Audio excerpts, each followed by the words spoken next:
Moon, you're a rat bastard. Absolute rat bastard.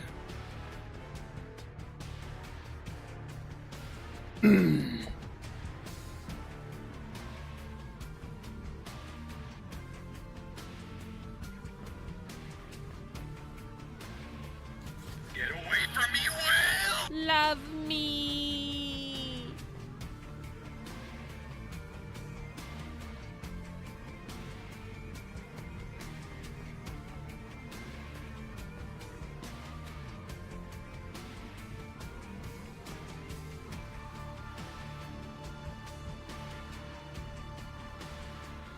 I have arrived at the time.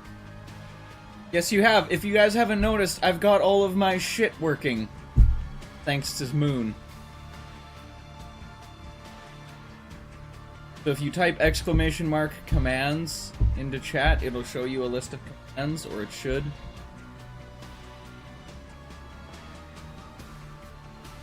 I have to romance a fridge today, okay? What? Oh, are you playing Date Everything? Fun fact for you, did you know that Matt Mercer voices in that game? Matt Mercer's a voice actor in Date Everything. What do you think he plays?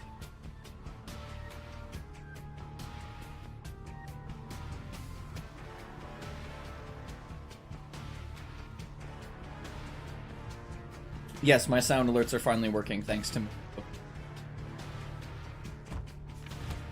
Hello, Daniel. Haven't seen you in a while.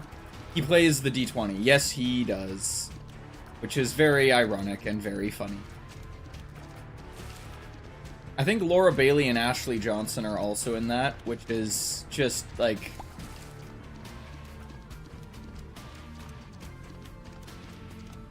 I thought he played... I'm pretty sure he plays... Yes, I do want to see the new emotes. Cheeto, you have already been fed. What do you want? I cannot sustain having... I cannot sustain having Kitty on lap and Whale on lap.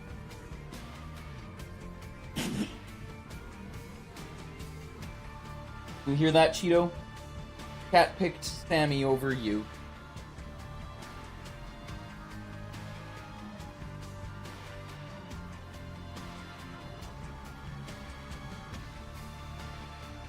Those are awesome.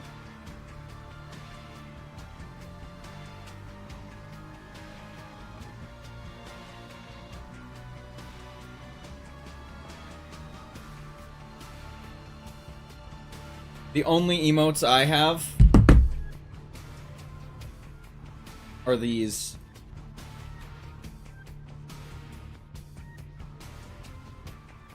I need to get some more.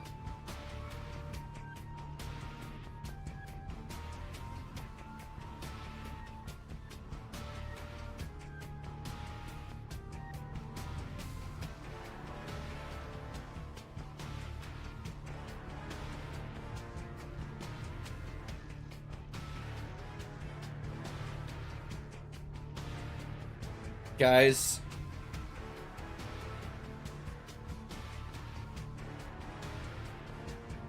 help.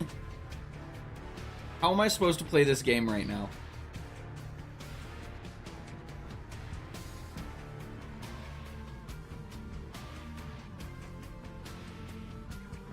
I genuinely have this much room to play the game. Like, if I want to play the game, I'm putting the controller above my head.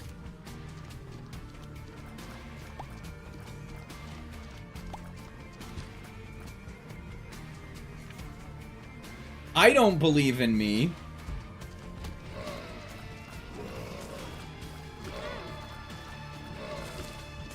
Fuck it, just kill everything.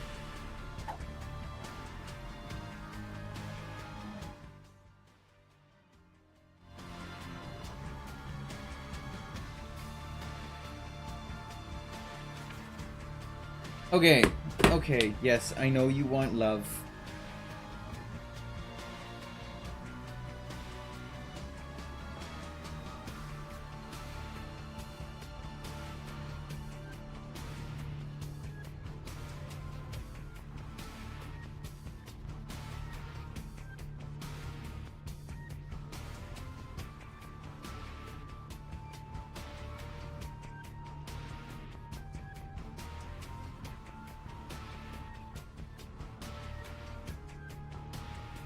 I think there are some in there that I still need to turn off, so now that you have done that, I'm going to actually go and look at.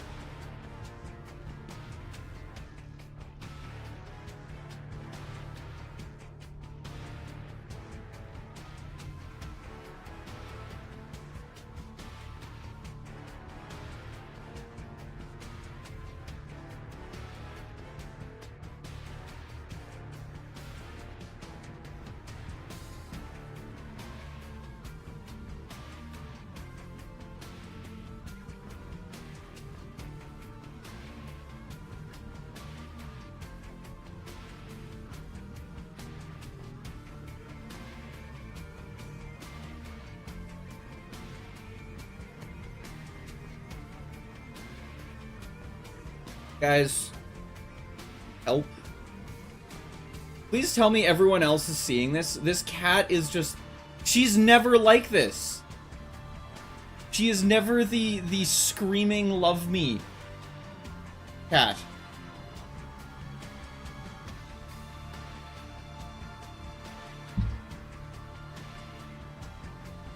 This is your guys' fault.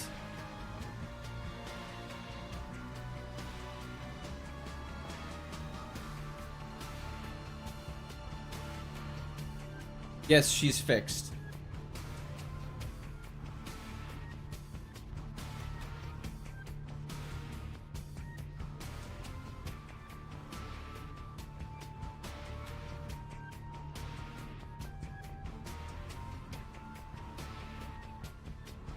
Also, her fat ass is leaning my chair backwards.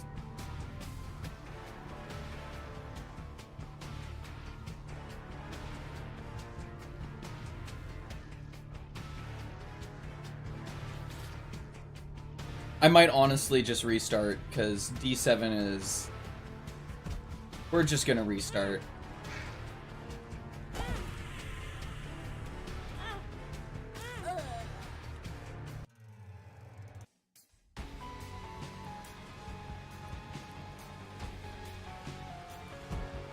Okay, are you happy up there, Cheeto, or are you just gonna, like, chill out?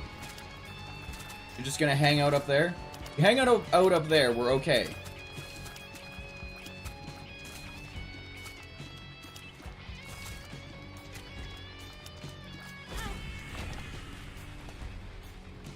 Thank you for the lurk, Moongo.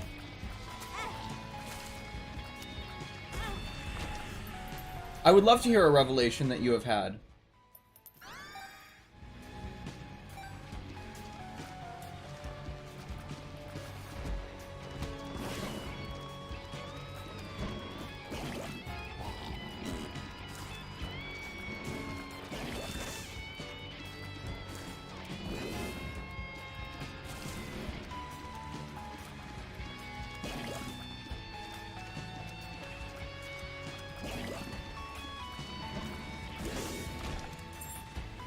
Yeah, no problem.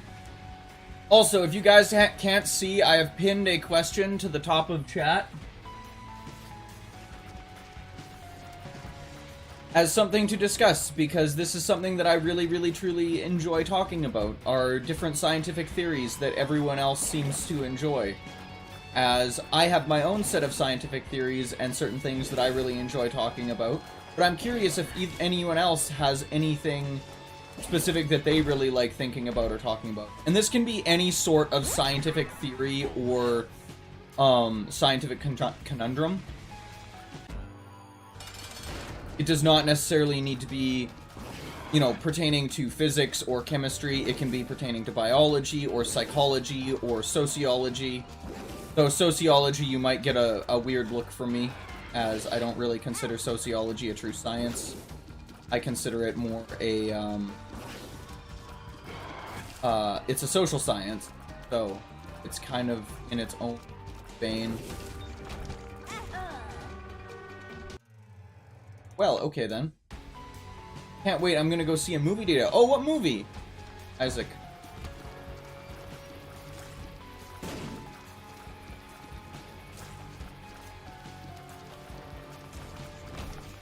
Nobody 2. I have not seen either of those. I've not seen Nobody, and I've not seen Nobody 2. Also, I saw Daniel was in here for a hot second. Hello, Daniel. I haven't seen you in ages.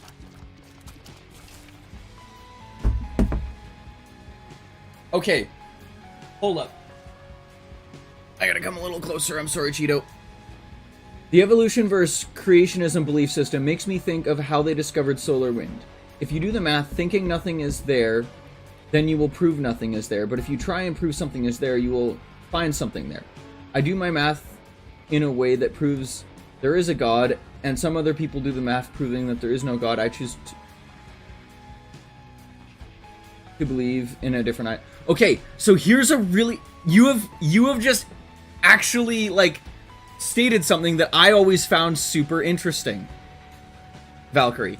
So I personally do not believe in creation theory. I am a scientist through and through. However, there was a theory that was posed that I thought was very intriguing, and it made a lot of my friends that were religious kind of angry, but at the same time, they kind of saw where it was coming from. So, the idea behind consciousness and, like, the way that, like, we think is only one way that we think. We cannot create a different, like, way of... Like, we can create different ways of thinking, but we... Hi, Cheeto. But we can't, like, we can't comprehend, like, complete and total different lines of logic. So one thing that got put forwards that I thought was really, really interesting was, if God actually exists, what's to say that God is even part of this dimension / universe? Right? Because if God exists, that leaves a whole bunch of shit open-ended as well as closed off completely and totally. So here's a thought for you. What if God is just a fourth dimensional being?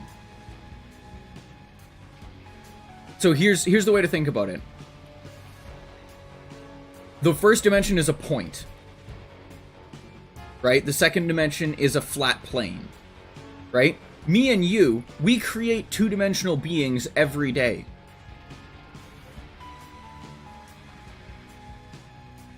They're called shadows. Me and you create shadows every day. We create two-dimensional beings on the ground. That two-dimensional being will never be able to comprehend the three-dimensional being that's creating it. Therefore, in that sense, I am God to that shadow.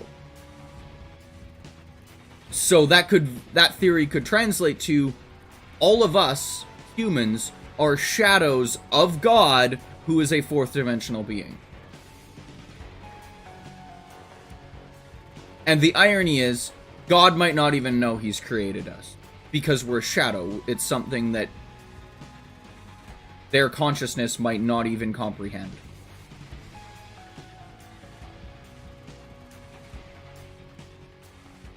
Have fun with that weird creationism and scientific theory all in one.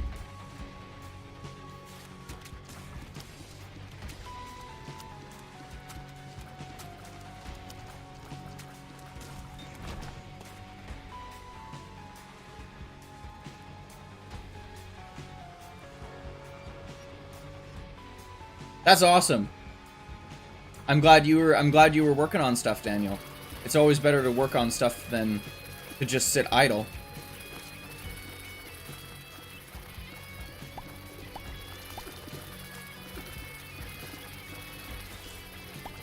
But yeah, I'm totally open to people discussing things like that, as long... Here's what I'm gonna say. You are allowed to basically discuss, like, religion or anything like that in chat, as long as you treat it like a penis. Don't whip it out in public, and don't try and stuff it down my throat. And we'll be good. The Bible says that God watches over us, and he sent his son to us to die on a cross, therefore he is aware of us. See, and here's the fun part, though. What if God is aware of us, but doesn't understand? Because if he or she is a fourth dimensional being, they would have no concept of what it's like to be a three-dimensional being. Right? And time would also work in a very odd way. omniscient. But see, here's the thing. That is based in belief. And I'm not trashing your beliefs. But the thought that I'm trying to get, like the thought experiment that I'm trying to get at, is one of the things that like basically everyone knows from the Bible is God created the world and the universe in 6 days, and on the 7th he took a break, essentially. What if he did do that, but God, being a fourth dimensional being, has no concept of time?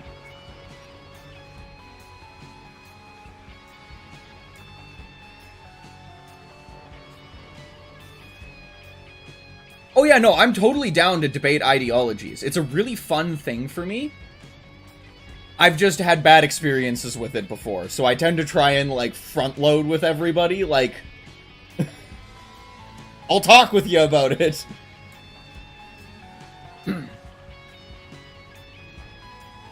See, and even that's kind of funky. Even that concept of the fourth dimension being time is a very loose concept, because we don't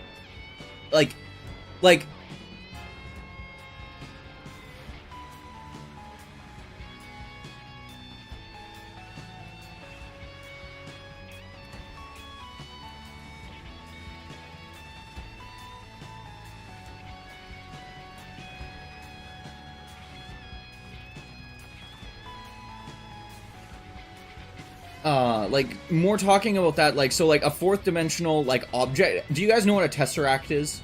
Like, we physically can't even draw one. Like, we can't conceptualize what they actually look like. But, like, a tesseract is, like, a fourth dimensional object. So, like, the idea is that, like, we're not going to be able to, like, I know that from Marvel. Oh, God. It's definitely not from Marvel. Like, it is, but it isn't. But, like, the concept behind, like, if God was a fourth dimensional being, he or she would not have the same type of consciousness that we do, would not have the same type of, would not have the same type of, comprehension of the world, right? Because me and you, like, we can look at a shadow and we can understand that it's two-dimensional, right?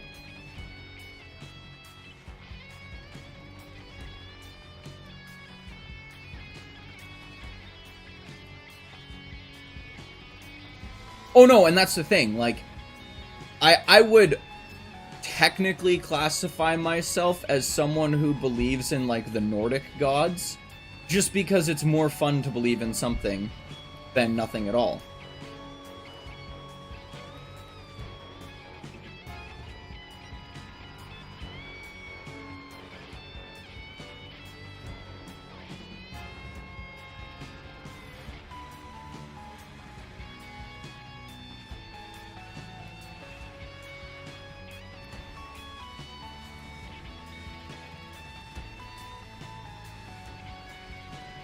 Okay.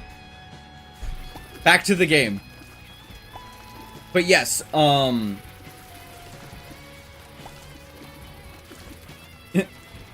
just nothingness is thousands of times more scarier than eternal torture for me. See, and here's another concept that I really enjoy. So, Valkyrie, I am assuming you are either Catholic or Christian. I believe you said Canadian Reformed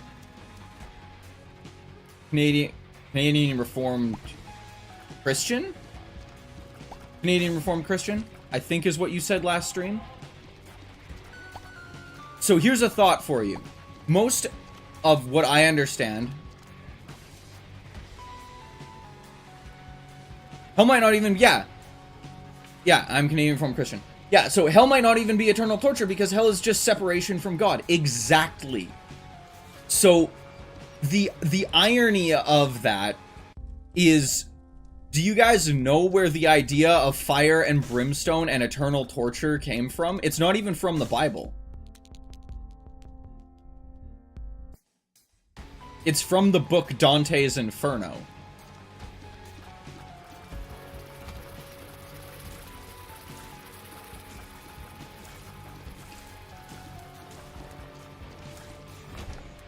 And just everyone has taken it as face value. I'm in ads right now. Give me a second.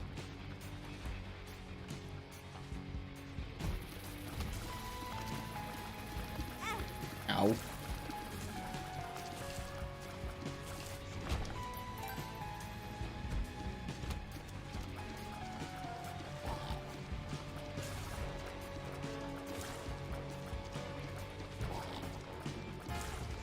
gonna say that guy is a little off the rails. So yeah, like some of the thoughts and ideas behind like religion in general is something that I find extremely interesting, because for a lot of religion requires faith and belief to quote unquote work. Ooh, Candy Heart's really...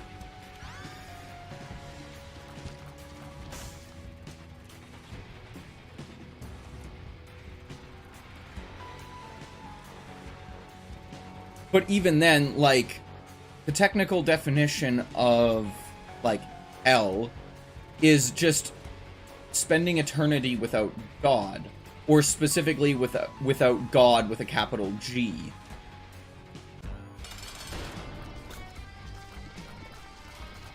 And that's something that I find extremely intriguing, because it leaves it very open-ended to state that, like, okay, but what if I don't believe in God in the first place? Then, you know,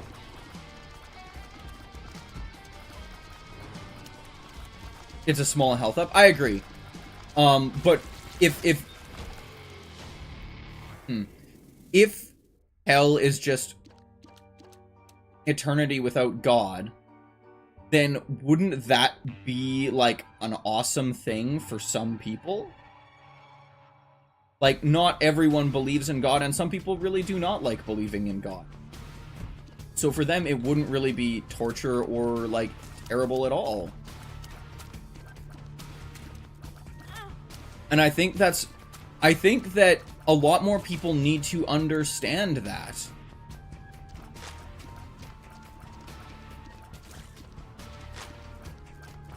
That a lot of what, like, gets considered to be, like, hell, or, like, some sort of, like, terrible thing, really might not be terrible for some people, and some people are going to be okay with that. And I think that that is one thing that I really, like, I wish more people who followed the religion would understand. Yeah, it could be the void, it could be just believing in a different god. Like, that's the thing. Like, so many people are like one of my favorite things to, like, think about and talk about is, like, I believe that a lot of religions are more like I believe, like, all the religions of the world are more like a hand, if that makes sense. Right? Or at least some of the religions of the world are more like a hand. So, like, look at Catholicism, Christianity. Like, they're technically the same thing, different denominations sort of stuff, right? You've got all these different denominations of Catholicism and Christianity, right? As well as you have, I don't remember what religion is attached to the Quran. Is it Islam?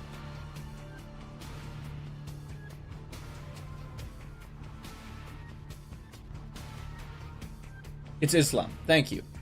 And there's a couple other ones that, like... Oh, it's sacraments, yeah. But, like, all of, like, if you look at those three religions, and there's more out there where there is God with a capital G in it, whether you want to call it God, or, Allah, or Yahweh, or whatever you want to call it, it's basically God with a capital G. Okay? If you read all of those books and all of those stories, they all basically say the same goddamn thing. God with a capital G sent somebody to inform the masses of his presence, whether it was Jesus, Muhammad, or I can't remember who the prophet was in the other ones. But they all essentially say the same thing.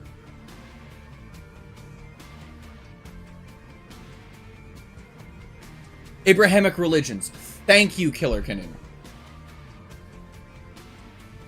But all the Abrahamic religions basically say the same thing, right? And yet we still argue over who's right in them.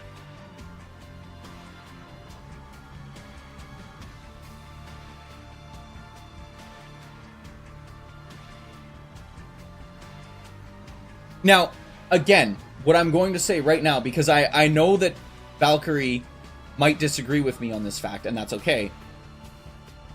My point that I'm trying to get across... Yeah, so my point that I'm trying to get across is each of the stories is told differently. Each story weighs and values different parts of the ideology more or less, right?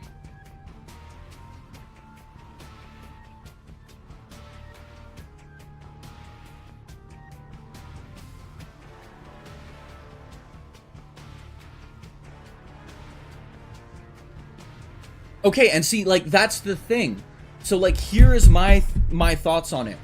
We're all essentially taught, like, in all of the Abrahamic religions, we're all essentially talking about the same God. We just have different goddamn names for him. And I know that is a completely and totally boiled down to its smallest bite-sized nugget of information.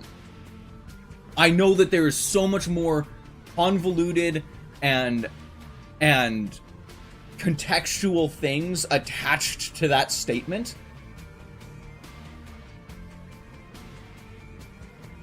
Also, I need to, like, keep playing the game. I talk with my hands a lot, so I keep taking my hands off the controller and needing to pause the game. Like, I understand that there's a lot more context required for a lot of the Abrahamic religions, but the point that I'm trying to get across is I think that what a lot of people need to do, instead of going, oh, you're wrong, I'm right, is to go, oh, I haven't read exactly the same book as you, but I understand the values that each of the things is trying to teach us.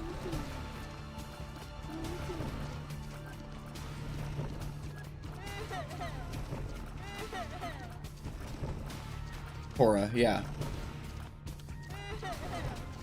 Well, and I'm glad you're not, because I went to school. I went to high school with a couple very, very, very aggressive Christians.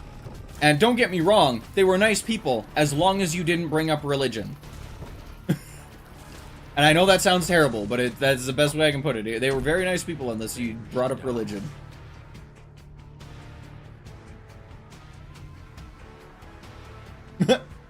Hate being compared to Catholics. See, and that's the thing. I'm very much a minority in Palestine. Yeah, I would bet.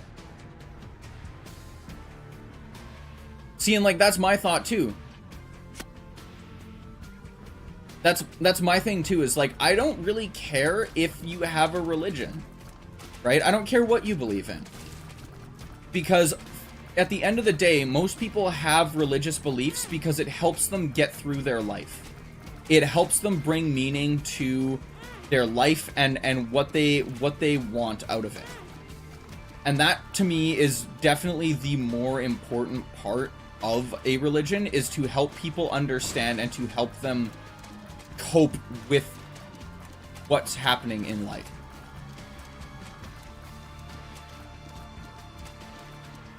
Yeah. Well, and that's like the thing, is like, I might get total flack for this. And if someone actually knows this, please, like, correct me.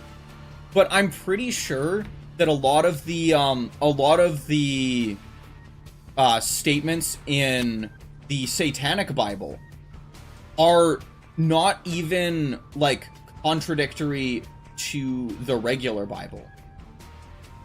I'm pretty sure a lot of it is quite literally just a rewording of a lot of the same concepts.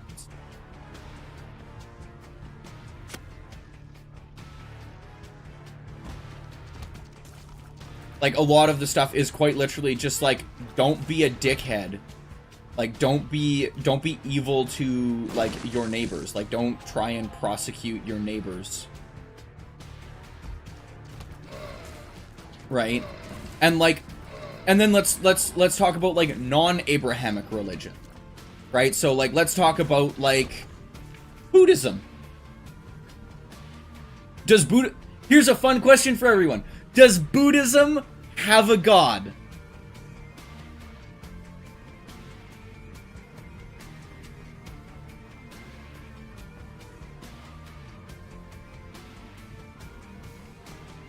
Yeah, it's something like that in Genesis. I haven't read the Bible, so I'm speaking out my ass a lot of the time. I had very religious friends. I had some very religious friends in high school, so I got to read a little bit more. Why, when I call out of work, do I immediately feel less sick? Thank you for the follow, extra toastable. Mostly because a lot of the times we originally feel sick about going into work because it's due to anxiety.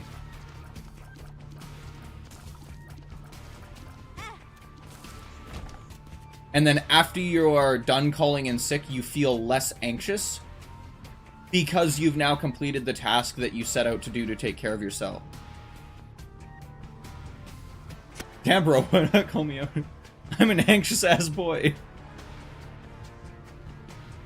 I'm just saying it how it is, man. Like, I understand how people work.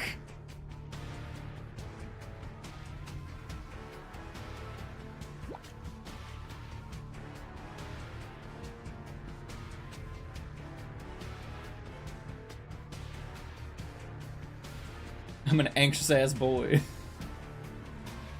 But no, and like, so here's the thing. I feel like I feel like Daniel and Valkyrie are just gonna start like going at it, and like, no, I don't mean in like an angry way, but you guys are both like gearing up to like have like a proper debate.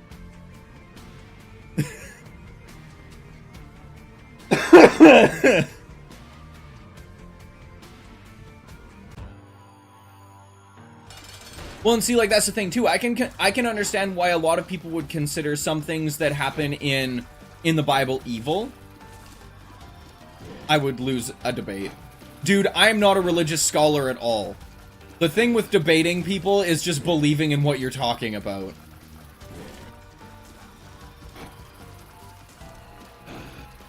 And that's my thing, is like, a lot of what I'm saying, I don't know if it's factual, and I like to have people correct me so that I can learn. Right? I will spit out my ideas and my thoughts, and if people correct me, then I get to sit there and go, oh, now I know more.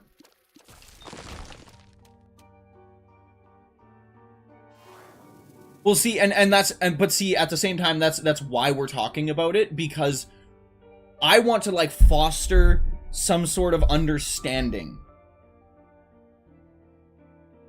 Organized religion is different, but I don't know about telling about old books and shit. No, and that's totally fair. But, like, one of the things that I put forward to chat just now is, like, does Buddhism have a god?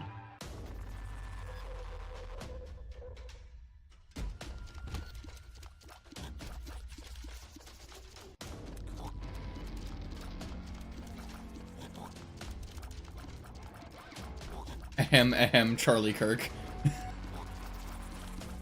I actually don't know who Charlie Kirk is. That is... Thank you, Extra Toastable. I was waiting for someone to say it, and it's really intriguing. Because in some parts of Buddhism, Buddha is God. In other parts of Buddhism, Buddhism is a state of mind. And in some forms of Buddhism, Buddha is just a dude that starved himself into enlightenment.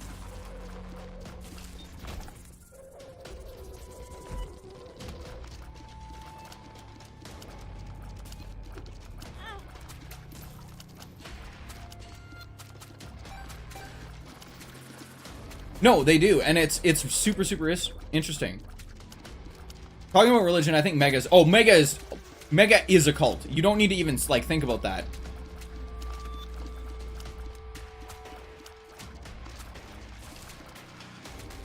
Like if you go and look up cult in the dictionary, it clicks every box. It clicks every box for cult. And new religion. Like it even clicks the box for fanatical religion.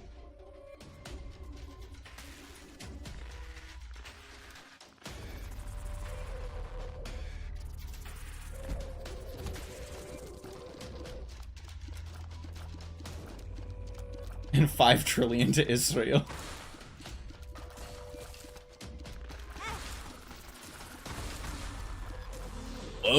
Oh, that's baby Abaddon. I'm gonna fucking die.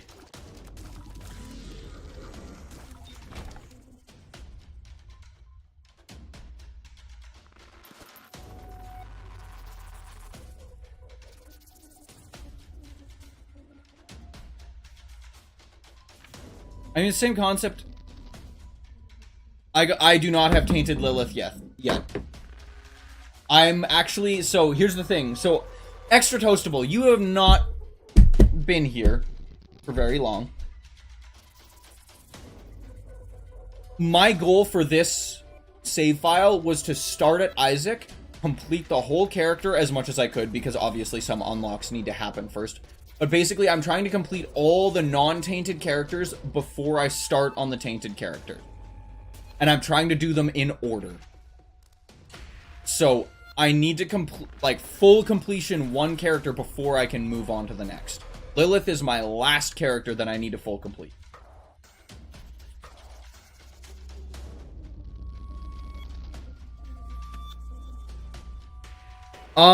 Before a lot of the new updates came out, like, back, 5 years ago, I had True Platinum God.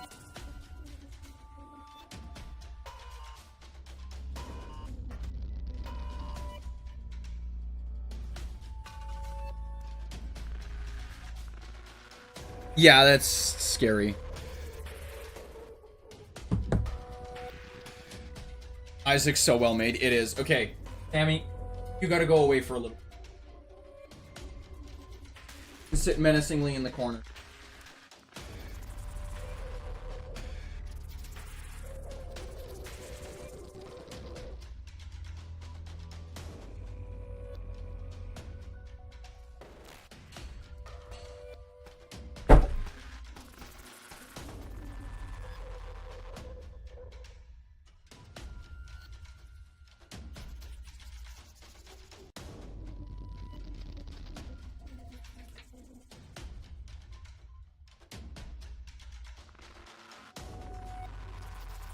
At least you Tainted Isaac unlocks. I'm gonna be doing them when I do them.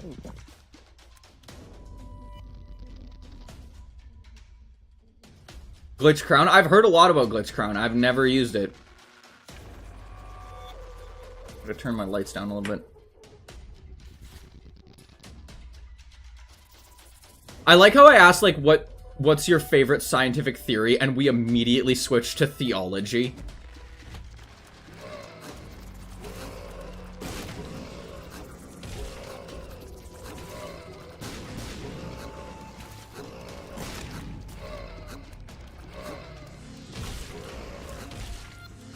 What do y'all think of the big fin squid? Are we talking, like...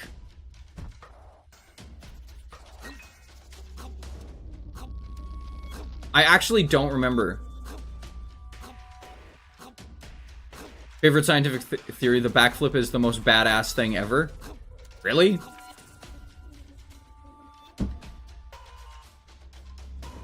I find that very entertaining because I must be like a complete and total badass in your mind then. I was a competitive gymnast for 18 years. I can do a lot more than just a backflip.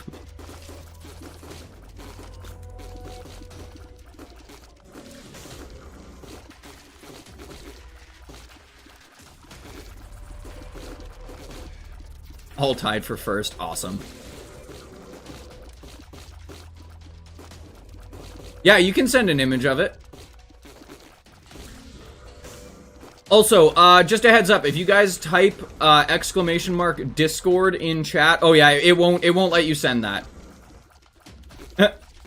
Chat will get mad at you trying to send a link if that's what you're doing. If you type exclamation mark Discord in chat, it'll give you a Discord invite link.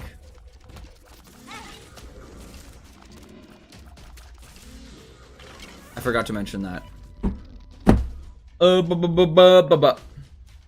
Just look it up. I will look up un momento por favor. Squib. Big fin squid.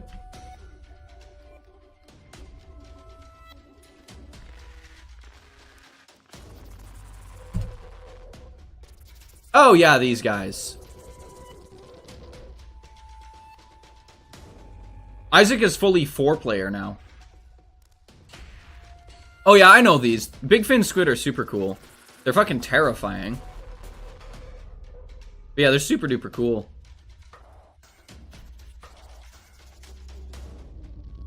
Yes, you can. You can get unlocks for everybody in co-op.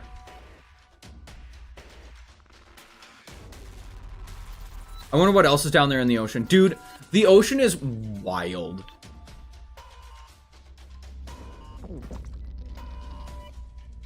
The only thing is whoever has the least... Let's 4-stack Lilith. God, no. When's the next Chaos stream? It might be tomorrow. I've got to talk to both Panda and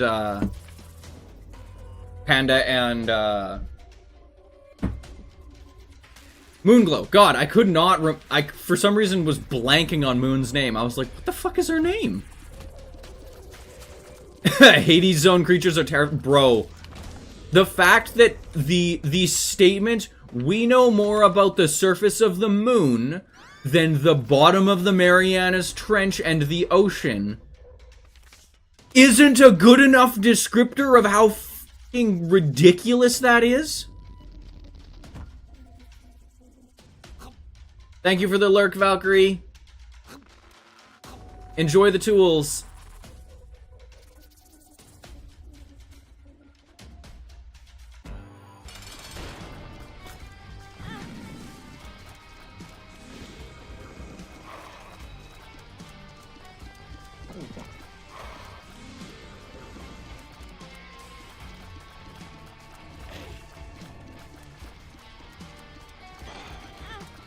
Cool. We definitely know more about the ocean than our moon. Dude, and that's awesome. And that's... See, but that's why I say things. That's why I talk. Is because I want to know more. And if people tell me more, then I get to learn more.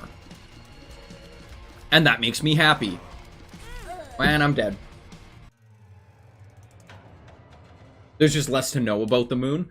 So in terms of, like, percentage-wise, we probably... Like, if you were to take a pie chart, technically we probably know more about the moon. Like the pie chart's almost all full of we know this. It just happens to be that there's less to actually know about the moon.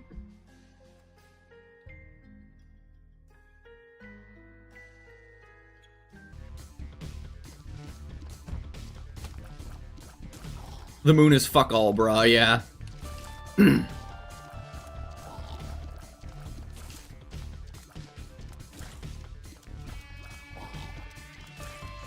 Oh, man. I love that theory. The Earth was just... The moon was just Earth at one point. See, and I actually think that the moon is a conglomeration of parts of Earth that have been knocked away by a big fuck-off asteroid. Early in its creation. As well as parts of that big fuck-off asteroid. The moon is cheese. That is also a wonderful scientific theory.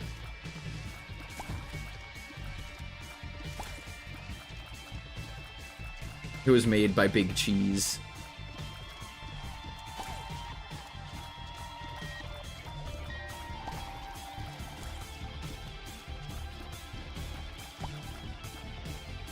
But yeah, no, like, maritime... Oh yeah, and see, here's the really cool part too. So we got hit by something the size of Mars. I'd like you to think about that for a second. Okay? How big would Earth have been? How big would Earth have been if you still left 90% of the moon's mass on Earth? It would have completely changed evolution. It would have had such radical effects on the natural selection and the biosphere of this planet. Because gravity would have... Well, we got wings, so we started spinning too, and that's the other part.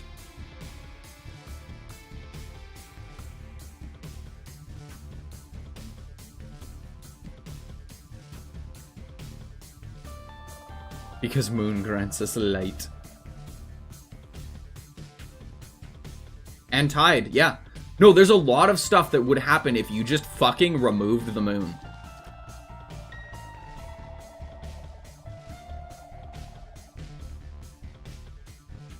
Like, that's one thing that a lot of people don't realize is, like, tides are, like, so important to, like, the entirety of our biosphere.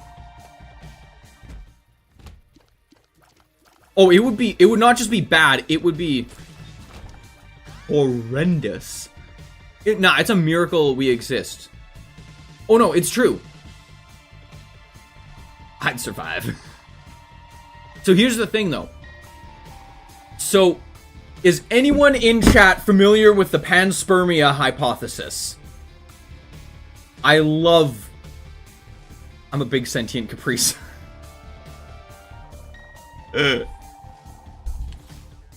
Please tell me that there is someone in chat that is familiar with the panspermia hypothesis.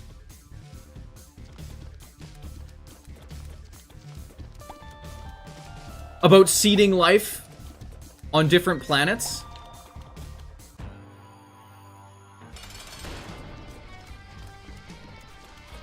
The reason I ask is because the panspermia hypothesis is one of my favorite hypotheses. Yes, I love saying that word too, hypotheses. It's one of my favorite, hypothesis, whatever you want to say, out there. Because it basically states... Futurama's a weird... Dude, Futurama's a hilariously weird show. I've heard you talk about it before. Yeah, I talked about it specifically in regards to tardigrades, because tardigrades are crazy little bastards. I don't know if anyone knows what a tardigrade is. I know at least one person does, but tardigrades are wild. They are the craziest extremophile creature I've ever heard about. Yes, tardigrades are amazing because it's not a species of tardigrades. It's just tardigrades, period. End of story as far as I understand. It's just tardigrades in general because you take them out of their environment to one that they can't live and they just hit the pause button. They just shrivel up into a fucking raisin and just stay in torpor.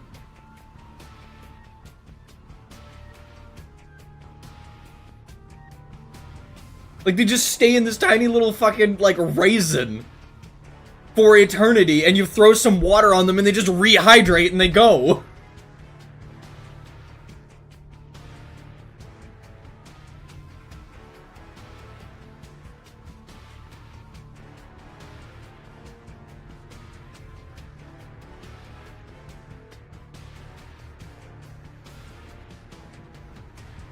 Can they do a backflip, though?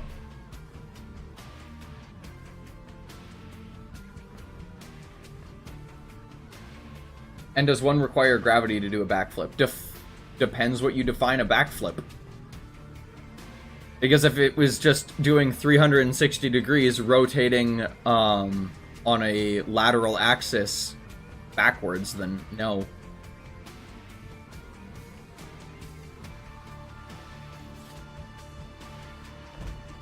Anyway, no, what I was trying to say... Six axis rotation, dude. No, what I was trying to say is tardigrades, I think they stuck them out in space for like 15 hours or something with the full light of the sun and all the radiation that the sun creates just blasting into them. Like, this shit would have fucking nucleated anything without some sort of protection. Like, microwaved into a crispy piece of bacon. Immediately. Right? They did it to the tardigrades for, like, 15 hours! Rehydrated brought them back to Earth. Rehydrated the little bastards. And they just picked up, started eating moss again, had babies with zero genetic drift because of the radiation.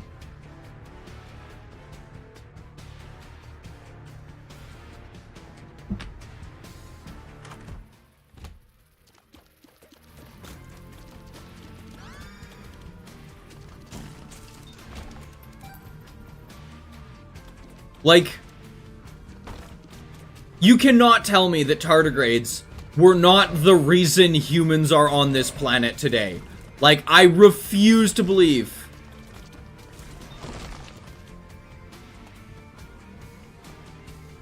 Gas from Minecraft are just tardigrades, lol.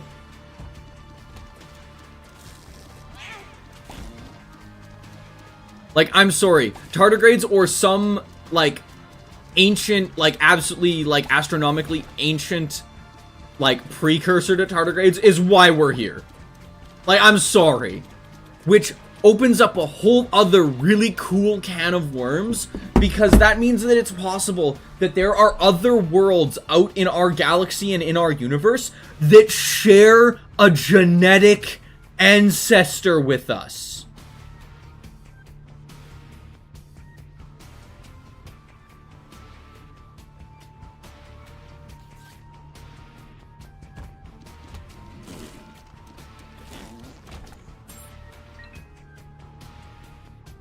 Which is just an absolutely amazingly crazy thought to me. That came from, like, the 70s or the 80s. It was just a really popular movie, I'm pretty sure. It was like Little Green Men from Space. Aliens are all short green guys. What are you talking about?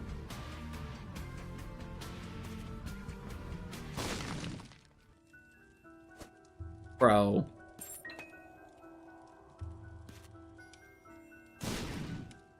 But give them a beer and a car. But, like, I'm also really serious about this. Like, I think that if aliens did actually come to Earth, they would not consider what they find here intelligent life.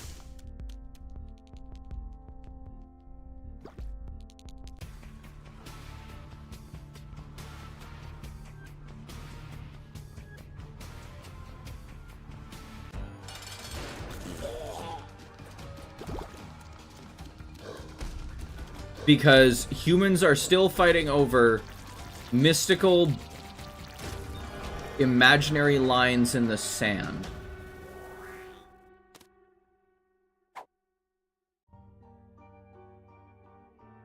Have I done Mega Satan yet? No.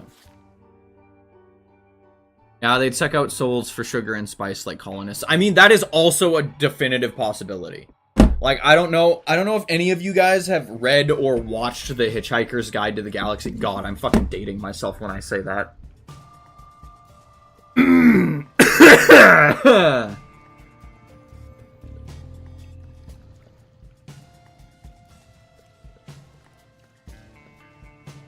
Oh yeah, no, 100%. Any species is going to fight a war over. No, what I was trying to say, and something that I find really, really funny, is like,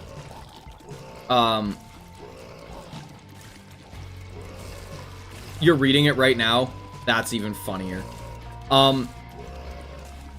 Hitchhiker's Guide to the Galaxy, like, one of the main things that happens in the beginning of it is Earth is about to be destroyed to make a highway. Because Earth is just relatively inconvenient to build the highway around.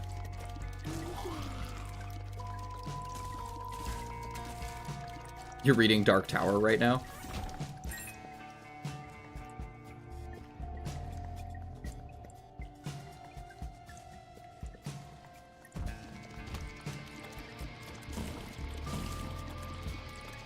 Like, quite literally, Earth gets obliterated because it's more convenient for the galactic whatever the fuck it is.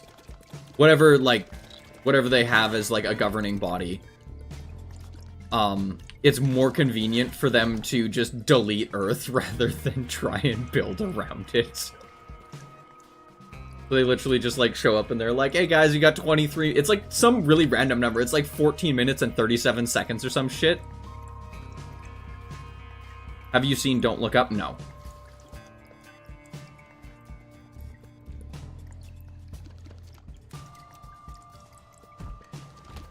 I'm not a huge... Oh, you rat bastard.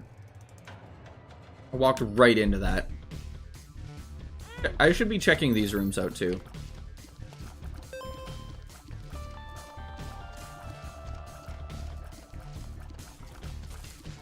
Got an admin panel.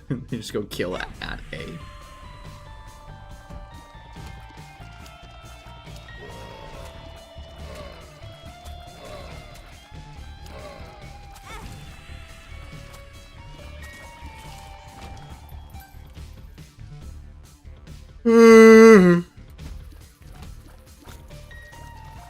Yeah, get bent, little flies. So annoying and try and could have.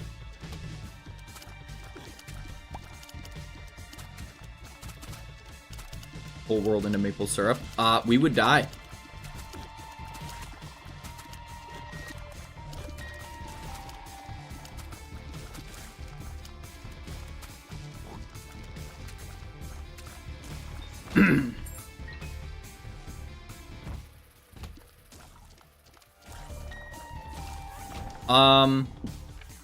Think of the Mouse Utopia experiment where they just gave them infinite food and water and it ended up being a Mouse Utopia. It really did not. I'll tell you right now, the Mouse Utopia experiment ended in all of the mice becoming cannibals and killing each other.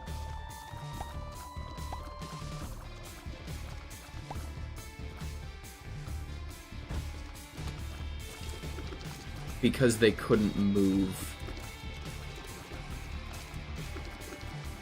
They couldn't expand.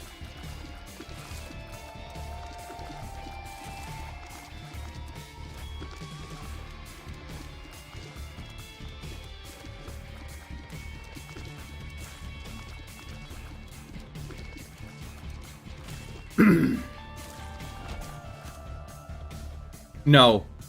Immediately no.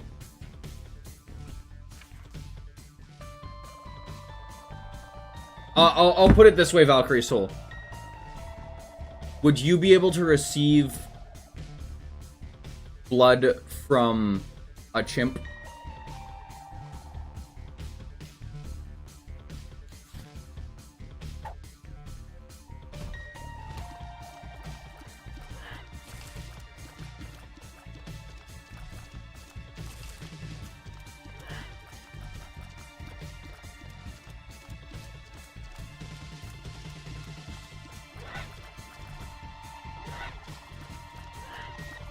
Oh, I'd bet some pretty good money on that one.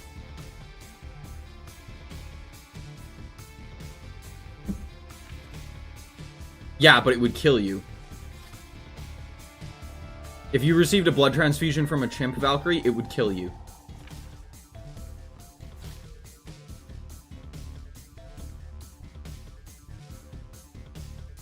your body would see it as a foreign invader or pathogen, and you would die to your own immune system.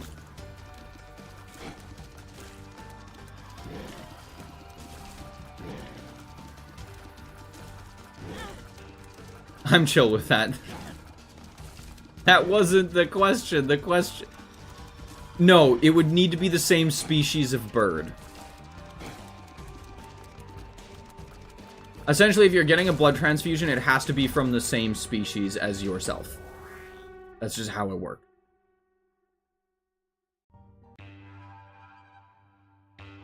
Mithridatism?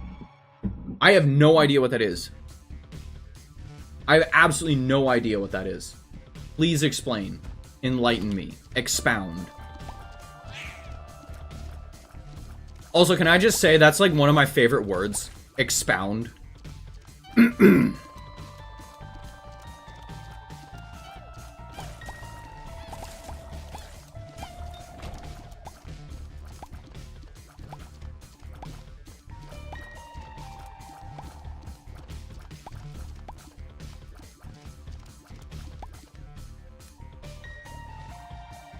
W's in chat. Hell yeah. Give some W's for Valkyrie. Valkyrie needs therapy. Give some W's. Also, is it really that soon? Like, is school starting that quickly already? Oh my god. It feels like I've done absolutely nothing this summer.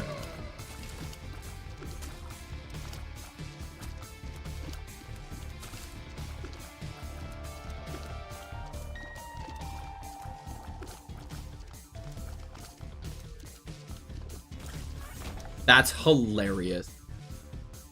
Isn't there a guy... There's a guy in... I can't remember what country he's in, but he's basically doing that. But he's been doing it solely so that... as a study for antivenoms. And they've actually been using his blood as a type of antivenom. Or like some of the antibodies that his body has created has been started being produced and used as anti-venom. I'll take a stapler. I cannot, for the life of me, remember the guy's name. But I'm honestly kind of positive that it's someone in Australia. Or the United States. It's one of the two places. It's Australia or the United States. Let's be real here.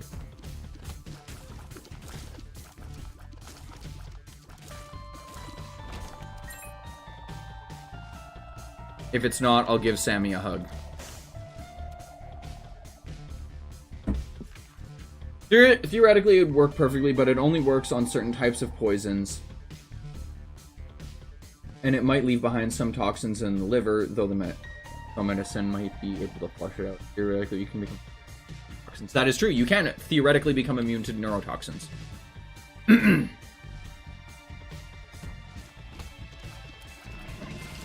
No, see, like, that's something that a lot of people don't seem to understand, is the human body is such a complex machine. And not just the human body, but, like, every organic body is, like, the most complex neurological, like, computing machine, like, ever. Like, we genuinely do not understand how most of our body / like, fucking anything, essentially, works. Like, we don't understand how our brain works. Our brain, the thing trying to do the understanding, does not understand how it itself works. Also, doesn't a magnet open up gold chests if you don't have the keys? No.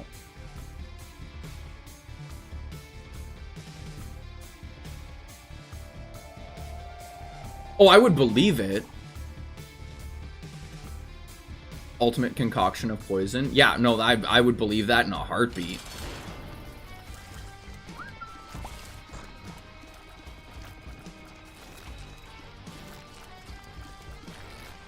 Dude, in a time where poisoning and, like, murder by poison was so prevalent, the idea of being able to make yourself completely immune to poison and then being able to, like, sell said poison or said poison concoction, bro.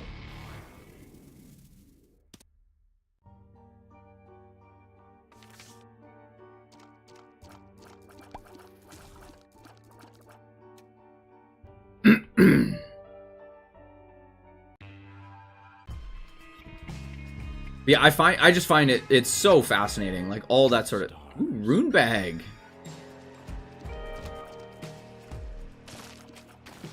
And we have a whack-a-mole enemy. My favorite. My favorite. My favorite. We gotta get rid of this little shit first. Wow, we just got both of them at the same time. Nice.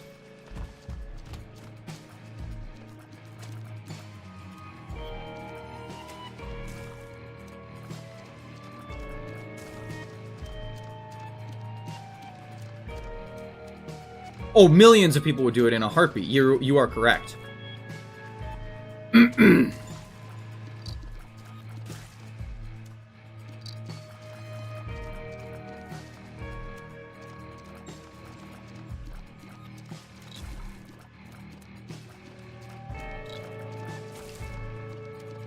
Well, we see it every day. So like people who are like alcoholics, or are like it takes a lot for them to get drunk.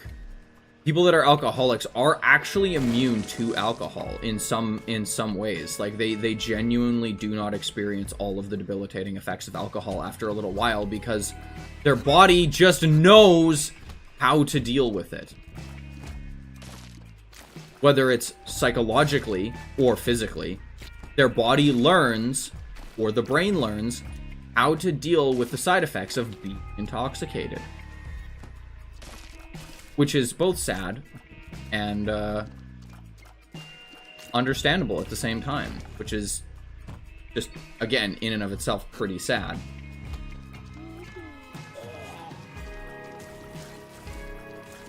I work in a liquor store, by the way, so I've seen a lot of it. I've seen how well people can function, even though they are, like, literally, like, hundreds of milliliters deep.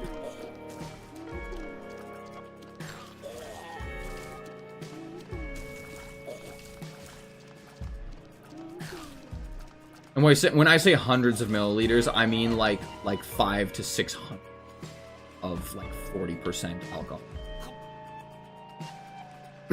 And they can function, like, perfectly. Like, zero slurring, zero, like, anything. It's fucking terrifying how good the body is. It's also really sad.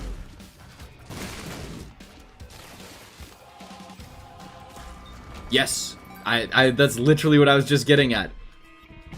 It's practiced today by so many people, whether it's in forms of caffeine, nicotine, dopamine even. Like, your brain can become immune to its own dopamine. Like, bro, what?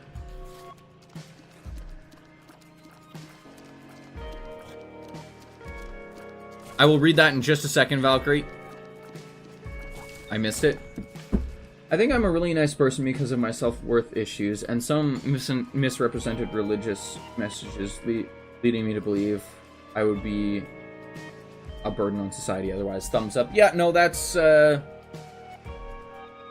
See, and here's the thing. So, I weirdly have kind of the same thought process, but I don't believe I'm a burden to society. I believe I am just a burden to other people.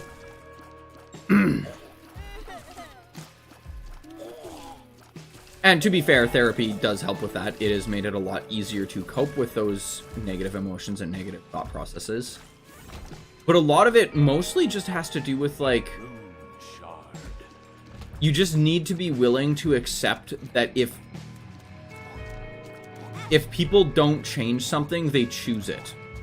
My partner my partner says this all the time.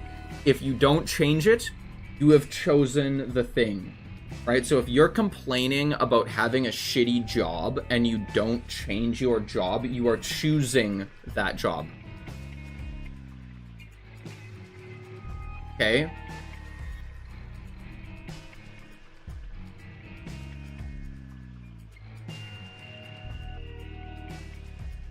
Okay, but see, that in and of itself is a form of self-medication, Daniel, and that's a really interesting thing too. So like, I can do the same thing up here.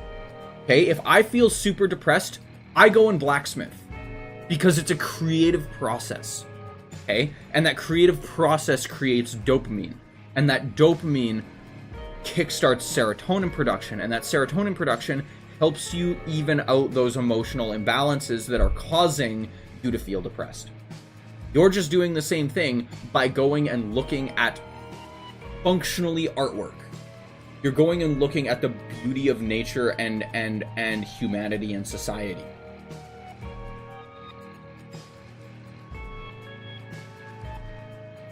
See, and that's the thing too, is some people are like, I could never be depressed. I disagree. I guarantee there is some sort of trauma in your life that you could experience in your life that could cause you to completely shift everything.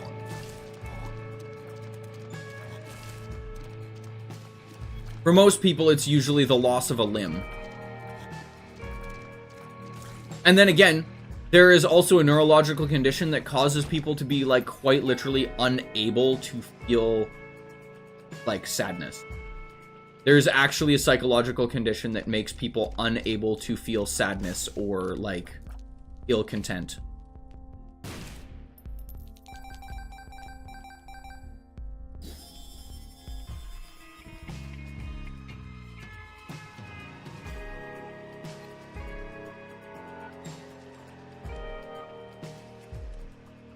See, and here's a really interesting thing too, because that can also be a cultural thing, right? It can also be because of where you live. And I know that sounds stupid, but it's true. Where you live can legitimately affect your ability to become depressed. The way that you grew up psychologically can affect whether you get depressed or not. Also, I need to run to the washroom, so I'm going to either ask you guys, do you want the be right back screen, or do you want the Sammy to talk to?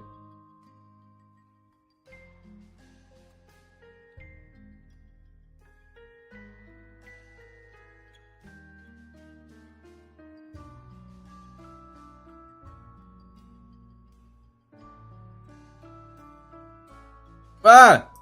Why did stuff move? Don't move.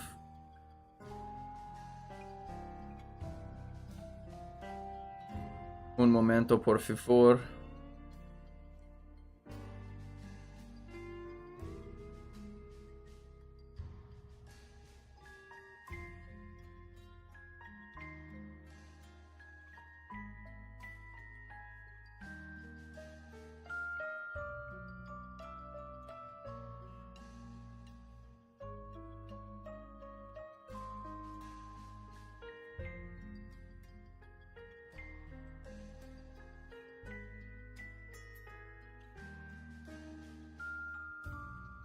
No one's answering. You guys are just gonna get the screen. Nah, who am I kidding? I'll go grab Sammy for you guys. I just gotta run to the washroom.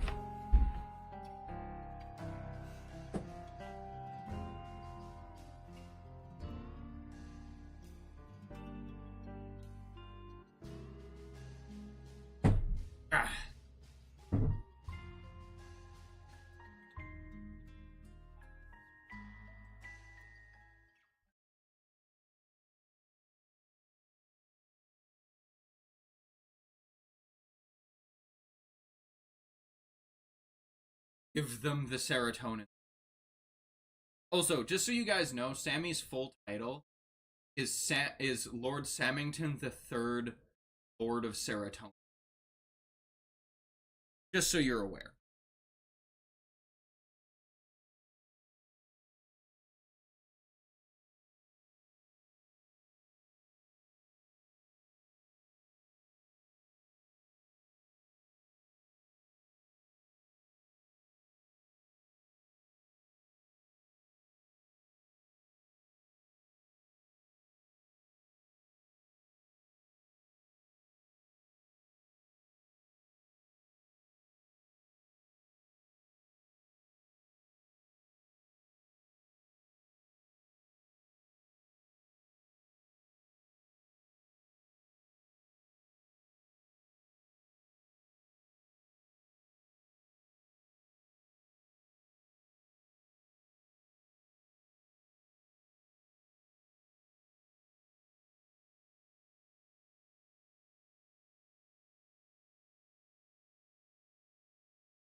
Alrighty. We're back. I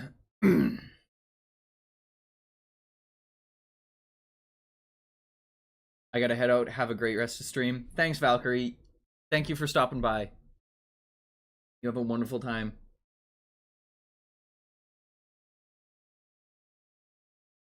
Back.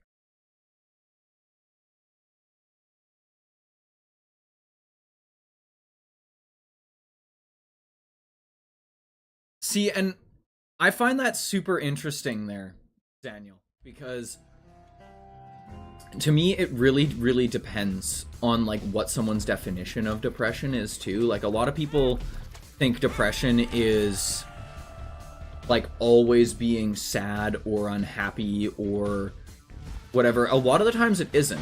Like I would definitely classify myself, and I'm pretty sure my therapist would classify me as depressed as well. But 90% of the time, I'm pretty happy. It more has to do with like a lot of the intrusive thoughts and like feelings that enter your mind.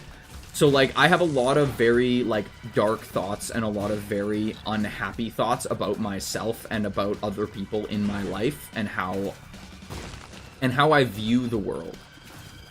I view the world in a very pessimistic way and a very like not great way. And that in and of itself can be a form of depression.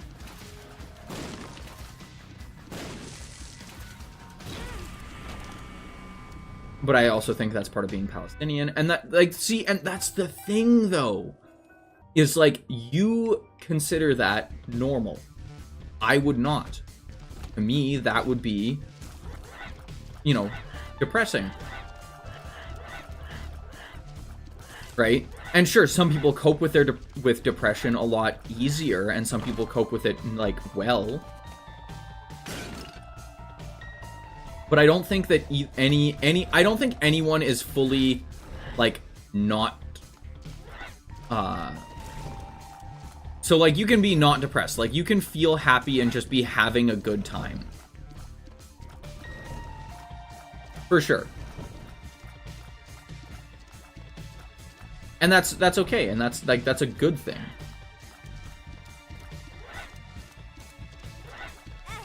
Oh, I'm dead again.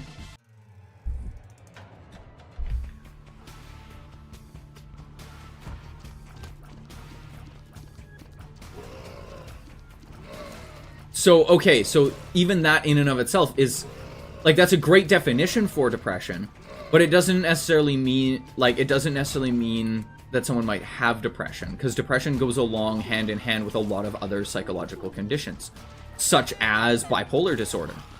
Like, I have met people who are super ecstatic and happy, you know, for like a week, and then they're just like burnt out, depressed, angry, sad for like another 2 weeks, and they just flip-flop between those two, right? And I would not, like, when they're super happy and almost like ecstatically happy, I wouldn't consider them depressed. I would consider them happy. However, when they flip to the other side of it, where they do become unhappy because that's just how their brain works, because they have bipolar disorder, I would consider them depressed. Since I'm definitely crazy. Well, and see, like, that's the thing, too, is, like, a lot of people think depression is just, like, oh, you're unhappy all the time. No. A lot of the times you're relatively happy, or you're relatively neutral when you're depressed. It's just you don't have the ability to form, like you always are, like, there's always something in the back of your mind, essentially. Whoa. And that's basically all it is, from my understanding, is, like, I'll be depressed. Like, I can be depressed. I mean, technically, right now, I would consider myself depressed. Because I have a lot of very unhealthy, unhelpful, and damaging thought processes, habits, and ways of thinking.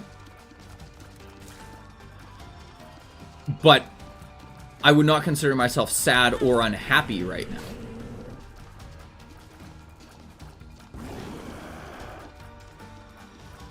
See, and that also in and of itself depends. right?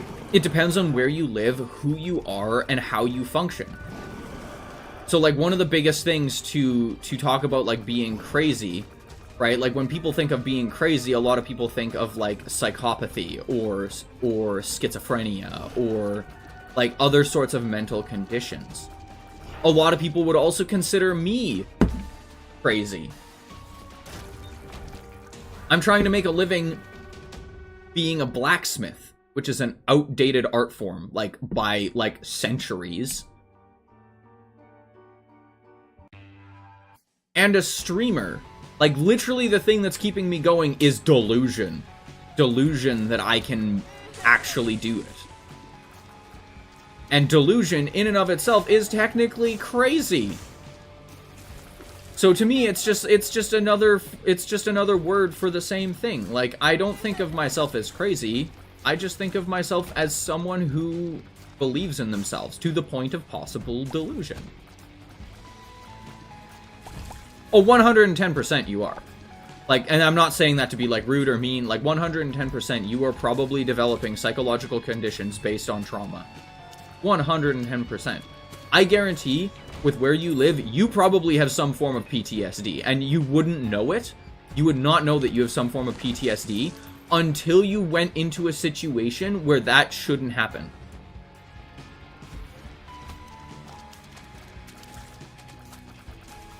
So, like, one of the biggest things is, like, a lot of soldiers find it completely normal to be able to, like, deal with certain, like, very traumatic things. Like gunfire, or, you know, being shot at, or things exploding around you, or whatever.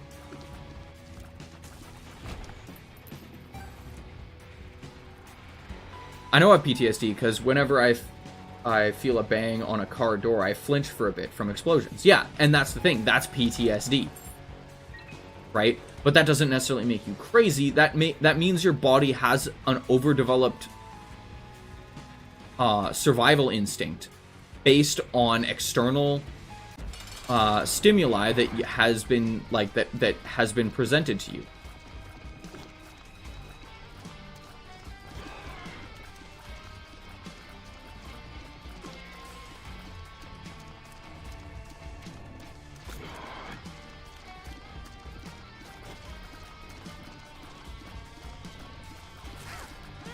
Ouch.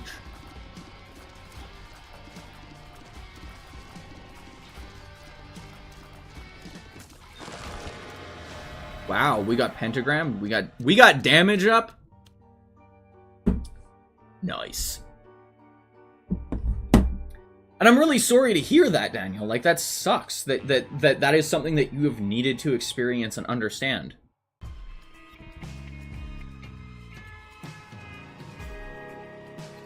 Yes, exactly. Thank you. Like, depression is not like, oh my god, I want to die. Sometimes it is. But a lot of the times, it's just, I'm sad. I'm sad a lot of the time. I cannot find a lot of good things in the world, or good things to be happy about.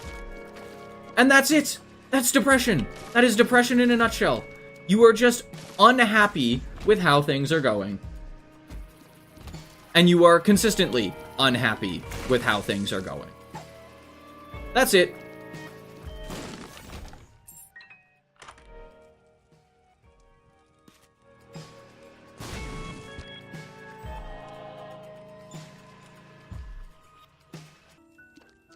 Oh my god.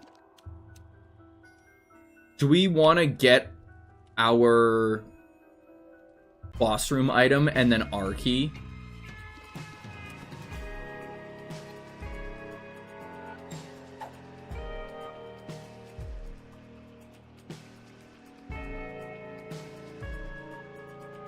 Goated find. Yeah, that is a goated find. I gotta frickin' find a bomb, though.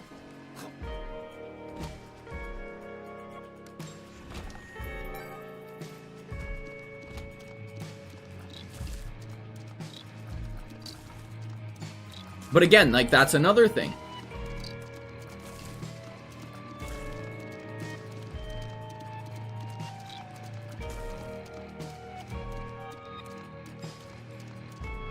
Exactly, and like that's the thing too, is like I don't even think that's a mental condition. That's just stress. Like that's just how our brain deals with things. If you're in an extreme environment, you start to think in more extreme ways.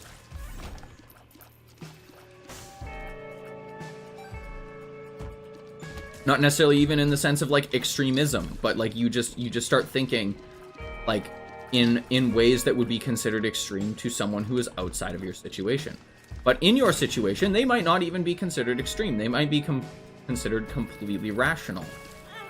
And that's the thing that a lot of people don't understand.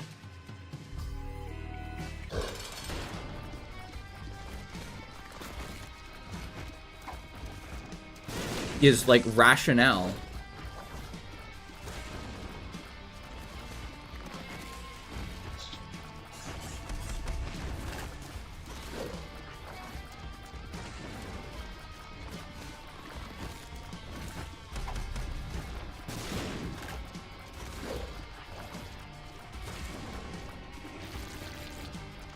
Yeah, and like that is a huge problem.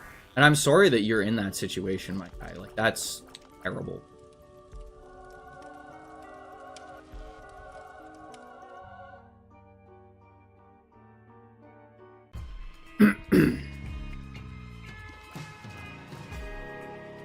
At the same time though, that is the thing. Right?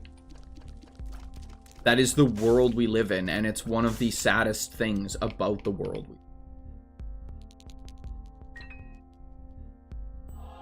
I need a bomb.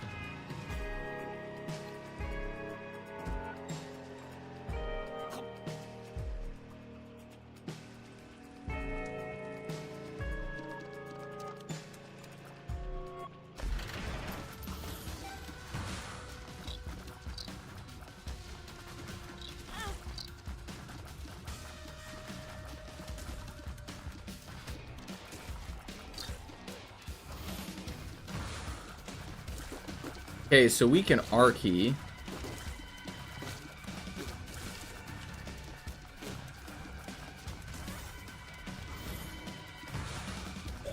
Hold on.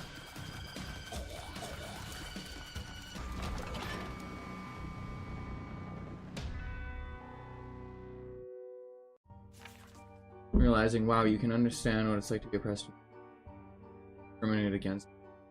So you've felt it yourself, like that sort of like ideology,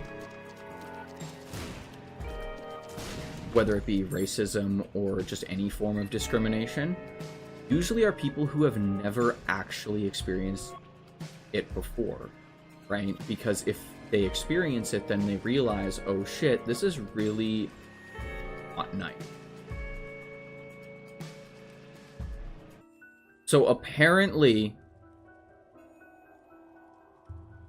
there is a way for me to get my item back after I used it. Okay. They changed that.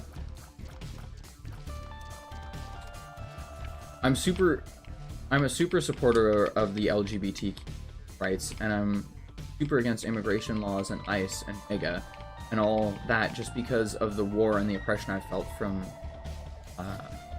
the other side. Yeah, no, and that's the thing. Like,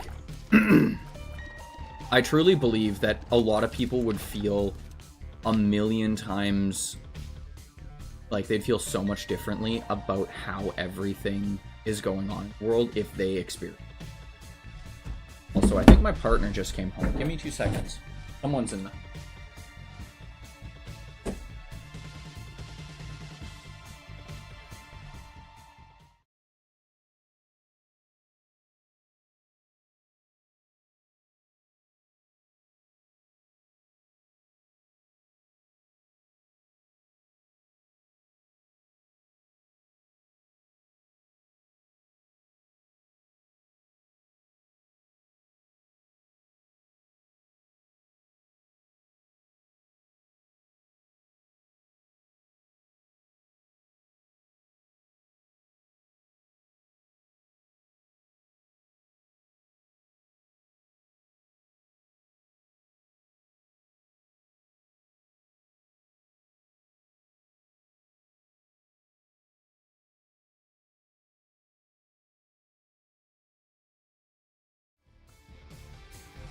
Alright, we're back.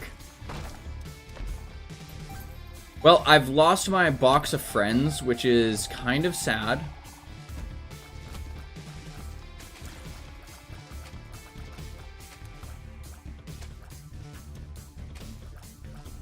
Exactly, and like that's the thing, right?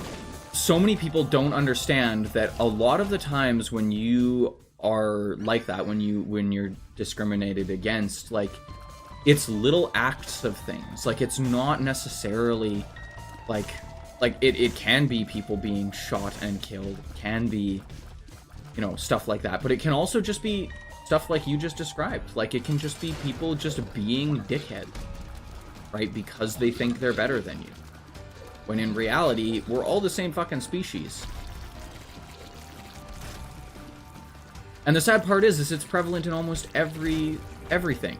Like it's prevalent in like completely not like it's prevalent in chimps, for God's sake. Like warfare and strife are prevalent in every single species.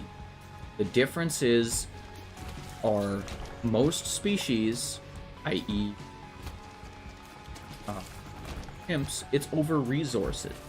It's not over ideology. It's over resources. So that their family can keep living.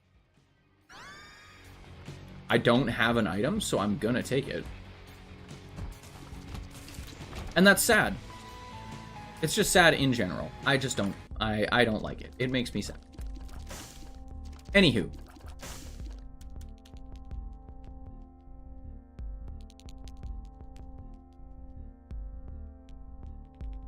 And that's the thing too, is like I would not totally agree with that statement. I know that at least where I live, it's a very large I live. Like basically every day I drive past I want to say close to 100 people on one of the main streets of my city, basically, like, trying to support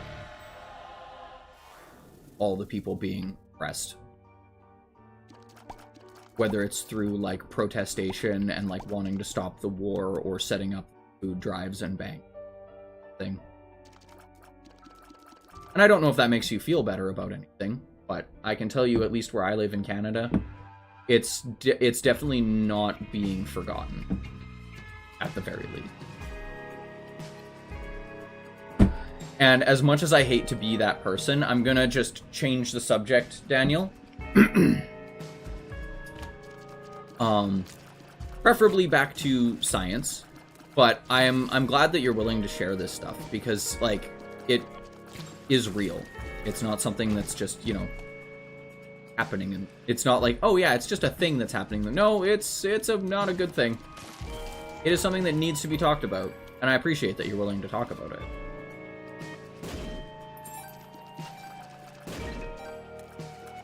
But at the same time, I do want to move on to something a little bit lighter, if that is all right with you.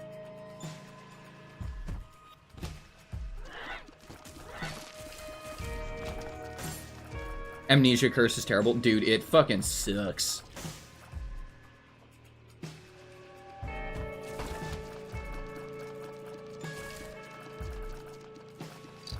Yeah, like, it's sad. And it's one of those things, too, like, even in one of the books that I'm reading, called The Spiral Wars, they talk about, like, warfare a lot. Because it's a book about warfare, essentially. And it's extremely interesting. But it's sad. That is one thing that I will never not say, is warfare is sad, and it is terrible.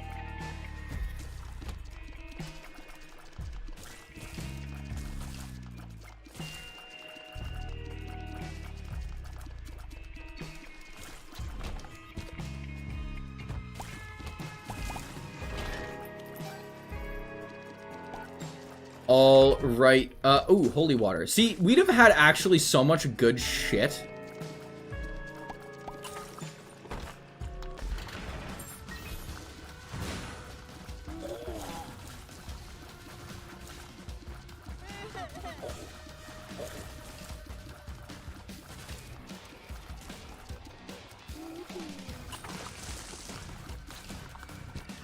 Okay, so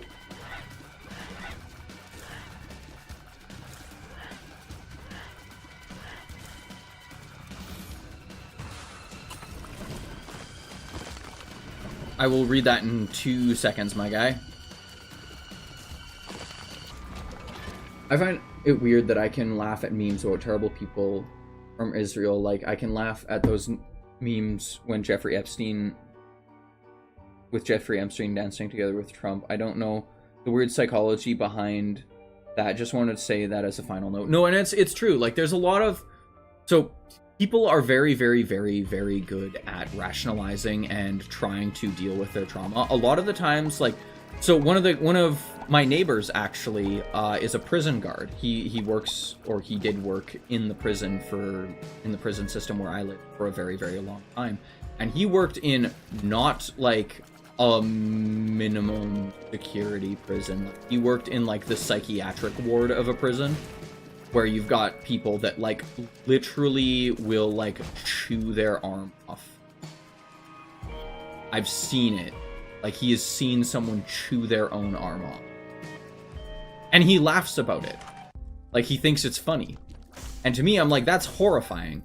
And he's like, I know it is, but the only thing I can do is laugh about it, because if I don't laugh about it, I'll go crazy. And it's like that, but that's how people deal with it. A lot of the times, people's dark-ass humor or black humor, like, is just what helps them survive. It's your brain's way of coping with the trauma and being able to, like, keep itself as healthy as it can. And, like, the psychology behind, like, how your brain tries to keep itself healthy is super interesting tool, too. Like, it's really cool to me.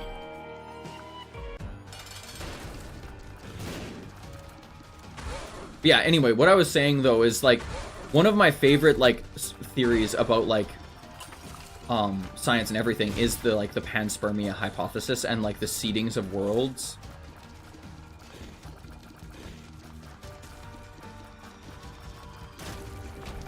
And that's the thing, is, like, that's not a bad thing.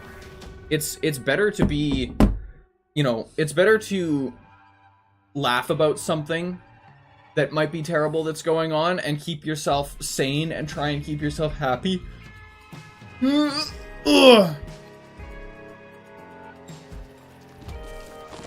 Rather than not.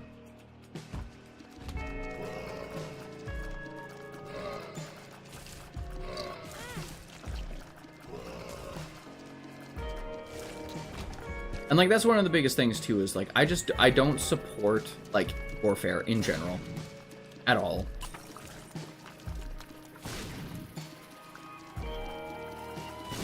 Like, the only time I really would, like, consider, like, quote-unquote supporting warfare is, like, in such extreme cases. Because, like, there are times when conflict is a necessity, as much as I hate to say that, but there's a lot of times that conflict can be avoided with game.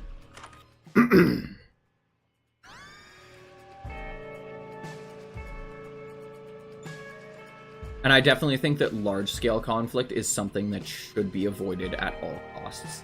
It doesn't matter what the conflict is about, large-scale conflict should be at all.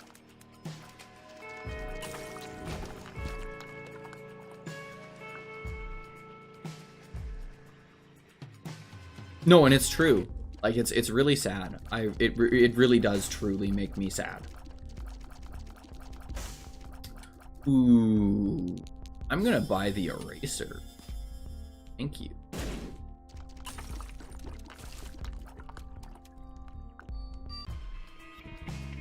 So, if we find a segmented... Erase the fucking hosts.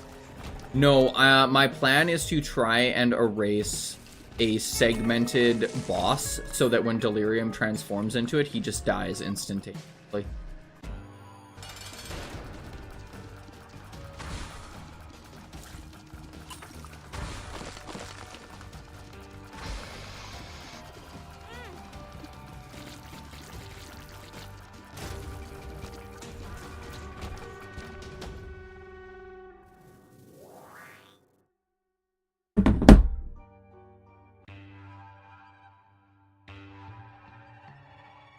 Those video, dude, Iceberg YouTube videos is fucking great. I agree with that statement. Another really good, like, awesome YouTube's, like, YouTuber in general is a YouTuber called Kurzgesagt.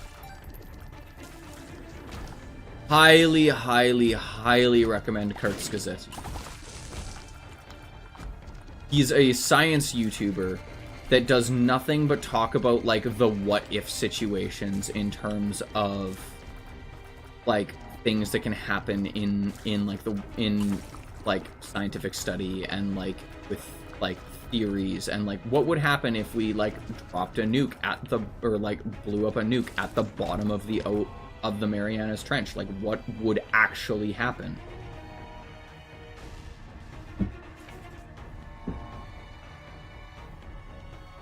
I remember absolutely no. Well, that's fair. But it's super intriguing. Like, all of that stuff is super intriguing. Ouch. Yeah, if you ever want to watch, like, some, like, science-based YouTube, Kurzgesagt, probably does some of the best science-based YouTube because it's just very, very, very, very, very, very digestible. Has major funding by the German government. Ah. I genuinely thought he was American, actually.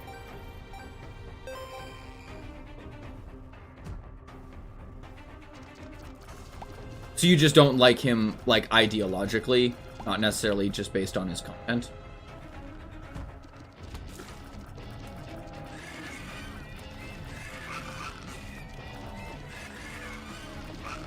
I will also state that I'm very, like, uninformed about like, basically all of any sort of European or, like, any sort of politics like that.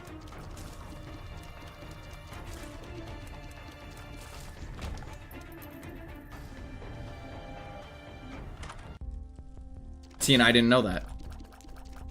It does make me dislike him more. However, I will also state, I tend to try and separate people's viewpoints from some of the content that they make. Like, certain content that they make will obviously affect how I view them. I do try to separate, like, specifically, maybe not in that case, because to me that is that's a big no-no. But, like, Pirate Software is a great example of this. Do I like the person Pirate Software, and will he get support from me in the future? No.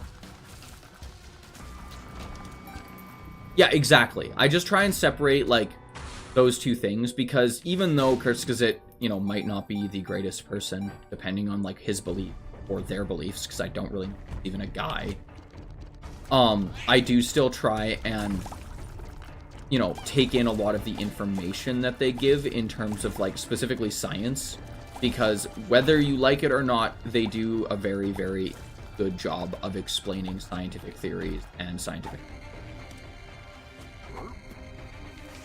And again, I know nothing about them, and I know nothing about a lot of the political structure of anywhere.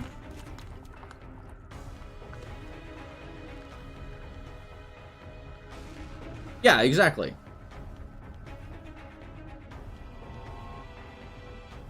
Yeah, exactly. And that's the thing. Like, if you watch with an ad blocker, you're fine. And I've always watched with an ad blocker.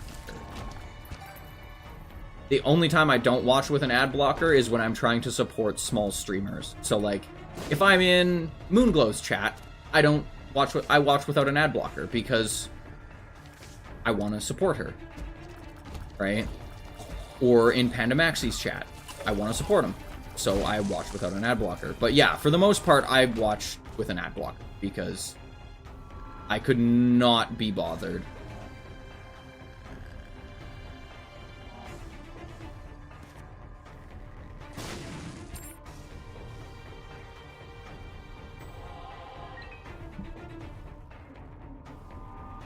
I gotta go walk into a curse room. Drop the package. Ooh, wait, no, I'll wait for the, I'll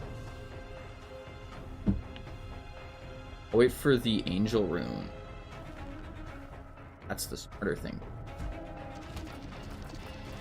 Ouch.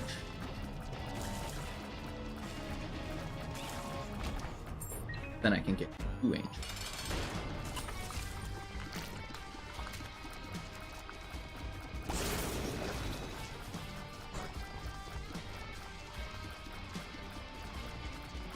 Yeah, there's a lot of bullshit that I think happened.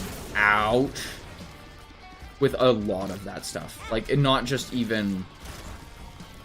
Like, history is written by the winner. Like, that's the basic premise of it. Like, history is written by the winner. No matter what you do, history will be written by the guy that won. Does not matter who you are, when you are, where you are. Oh my god. We got it. Ladies and gentlemen, we got the bullshit. We got the bullshit item.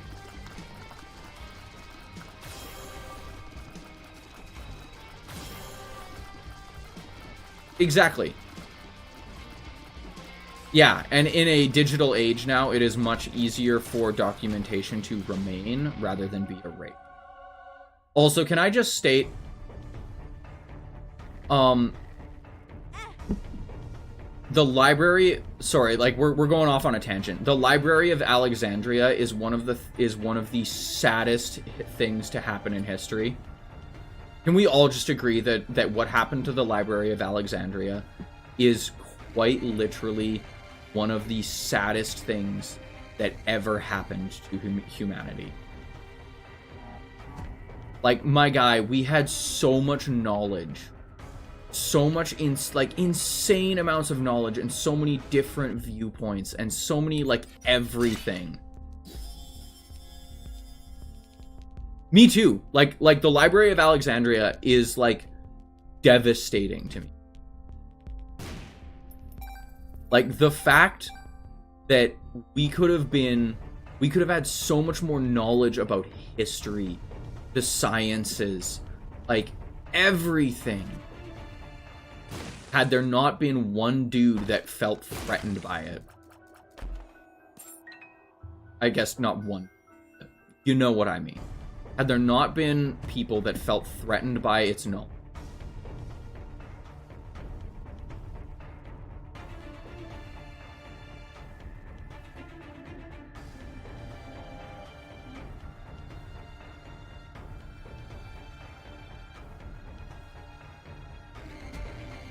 And I do not think that is crazy at all for you to be more upset about the Library of Alexandria than war. The Library of Alexandria is probably one of the single most, like, horrendous things to have ever happened to humanity. Well, like, isn't there a digital Library of Alexandria now? It's, like, literally on a Minecraft server. There's a Minecraft server that is basically a digital Library of Alexandria where, like, every piece of information is in the library.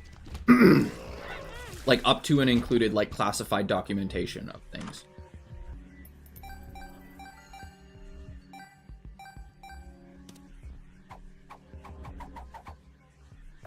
Which is crazy to me.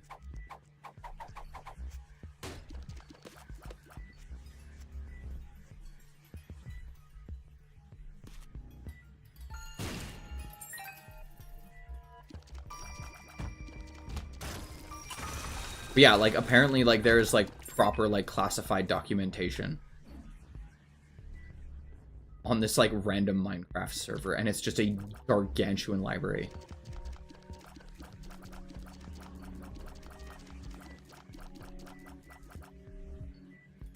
Yeah, exactly. But at the same time, I don't think the CIA even existed in the 1800s. Or it might have just been in its, like, infancy.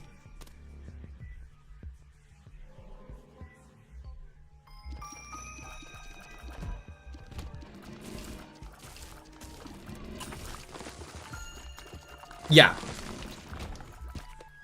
There's a lot of stuff, like, there's a lot of things. Ooh, this is a segmented enemy.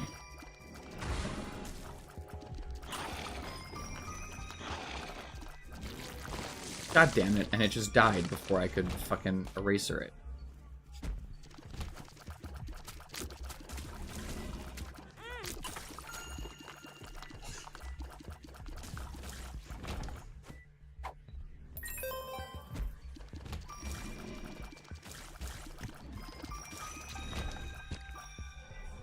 I still gotta go find the item room.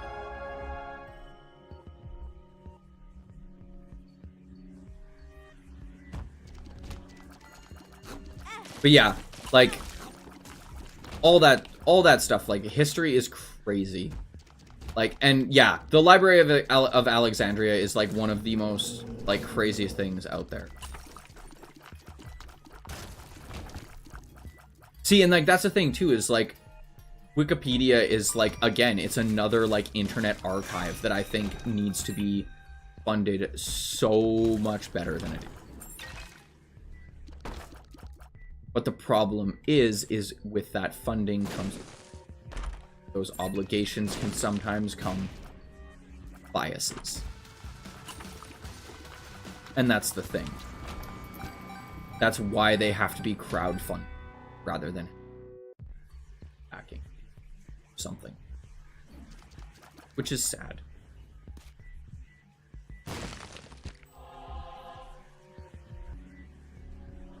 Possibility for super secret room? Nope. Here? Nope.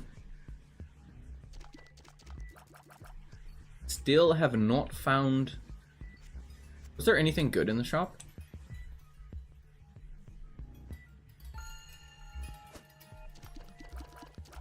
That's pretty cool.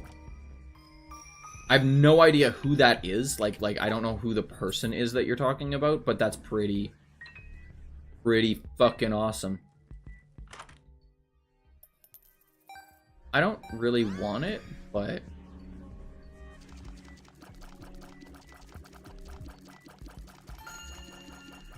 Oh! Cool. That's pretty dope.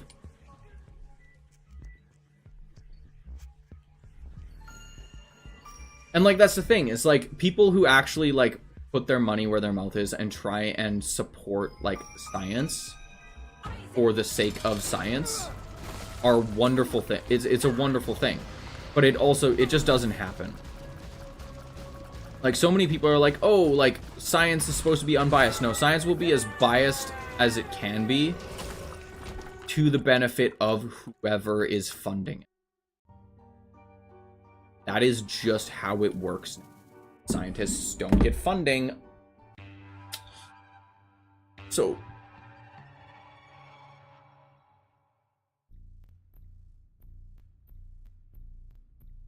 yeah, exactly. And that is super cool.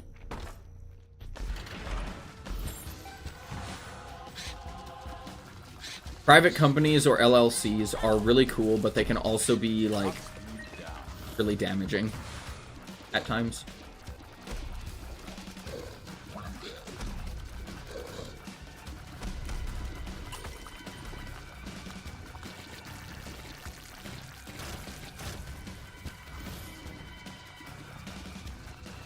Ooh, this is another segmented enemy that I can... I hit the bastard with my eraser.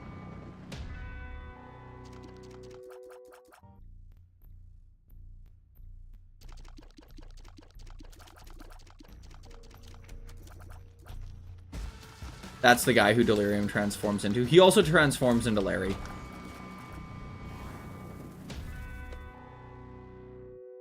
He transforms into Pin and Larry. I don't even know if you can recharge this.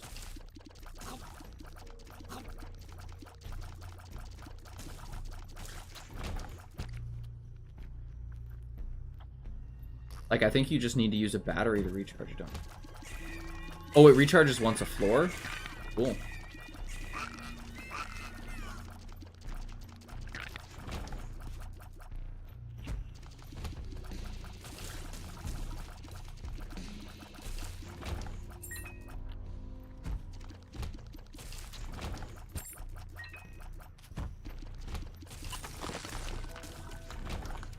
Do you have a favorite scientific theory, Daniel? Like, this is a genuine question. This is not me, like, trying to just, like, continue on with, like, the topic that I started with. But I'm genuinely curious. Like, do you have a scientific theory or scientific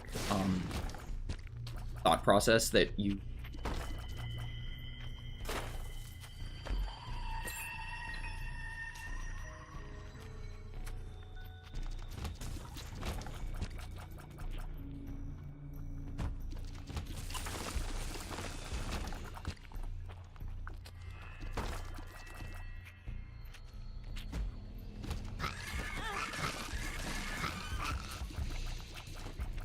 See, but those are really cool things. Like those are really awesome, like, thought processes and just, like, in general, really, really amazingly cool, like, ideas.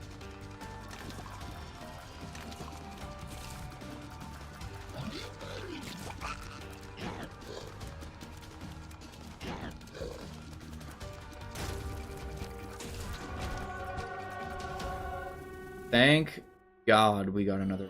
Oh my good God, we're going with this guy. Because it can definitely make us very broken.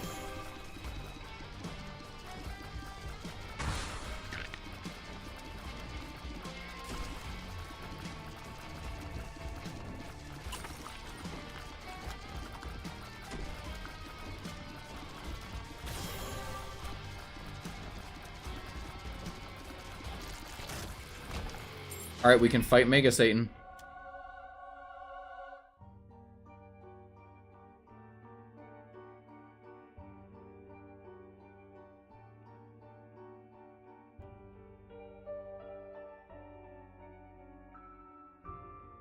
It's true. A lot of people are extremely addicted to dopamine. And one of the things that, like, makes me sad about that that addiction to dopamine is that a lot of those people also tend to be very, very bright and very, very smart, but it's just that they are so heavily focused on source of information rather than multiple sources of information. And to be frank, I also do not think that oh my god, I've got 2 incubuses. Holy shit, we just got 2 regular ass incubuses. We don't have anything else that would, like, I don't have something to double them.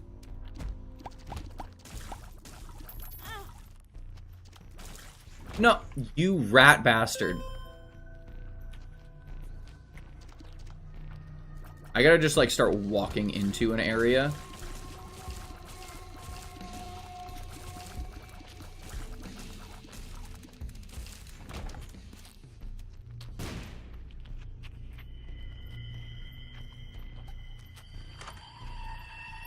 Oh my god, I'm not D100.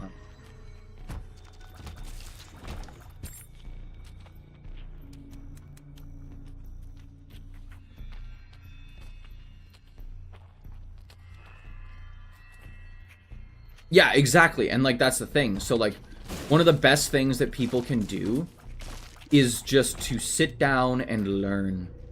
And dopamine addiction is one of those things where if you can get yourself addicted to learning and consuming knowledge, like, if you can figure out a way so that it gives you the same dopamine hit, like, it's insane.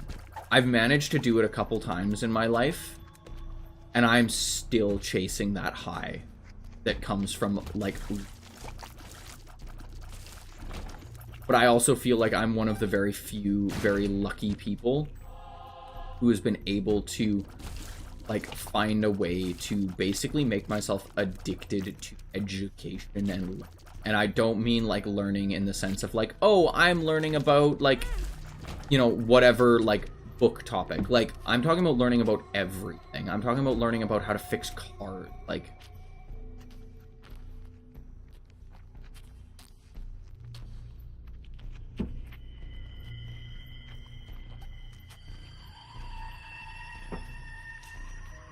see, and I disagree with a lot of those thought processes, because to me, I don't think that you should ever stop learning. Just plain and simple. Learning is one of those things that you should never, ever, ever stop doing. Right? Like, what's, like, one of the most famous quotes out there is, like, a true master is someone who is an eternal student. And an eternal student is someone who knows that they will never be a master.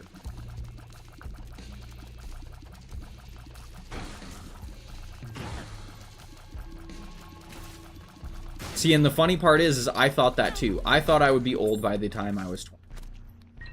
I'm turning 30 this year. I'm definitely not old. I'm still a fucking 18-year-old kid in my skull a lot.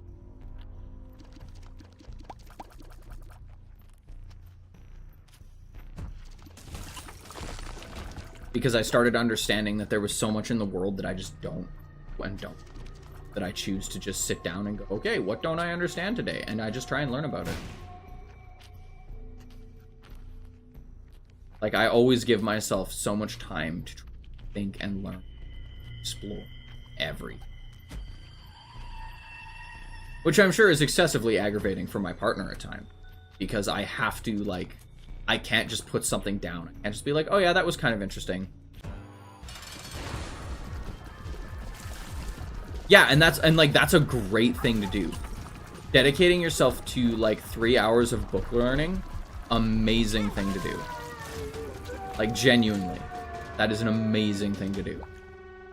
And like actually learning it, like trying to put it into practice in some way, shape, or form.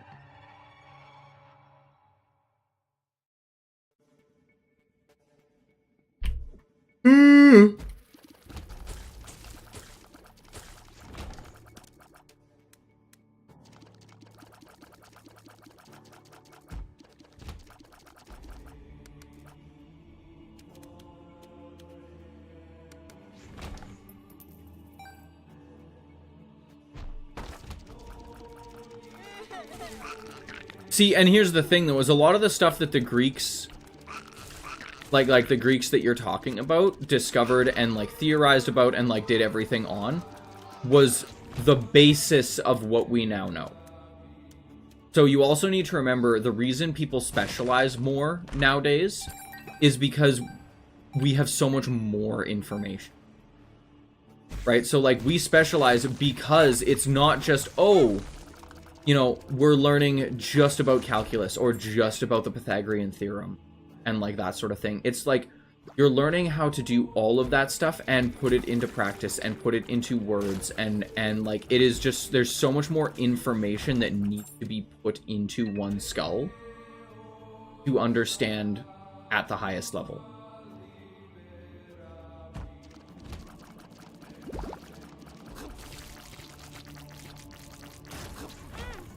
Yeah, and that's not a good thing. 110%, that is a not good thing.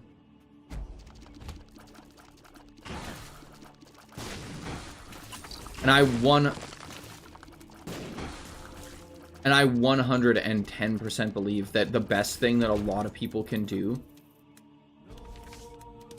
rather than like anything else, is to try and like one of the biggest things that I have always talked about is like if and when I have kids, I do want them to have access to social media and I do want them to have access to those things, but I also want them to understand why those things can be dangerous and why they can be like traumatizing.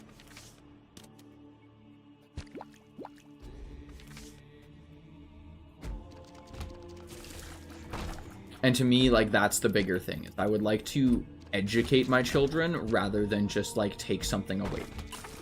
Because I lived through having shit taken away from me in terms of, like, oh, you're not allowed to have video games.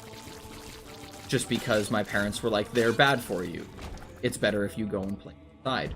And as soon as I got access to video games, like, in any way, shape, or form, I was immediately addicted to them because it was something I'd never had before, so I wanted to use it all the time. Yeah, and I agree. Like, that is terrible. And to me, I would rather not take something away, but let the child understand. Right? Sit them down and be like, look, you can use this thing. But here's the thing. If you use this thing constantly, this is what it is going to affect in your life. This is how it's going to harm.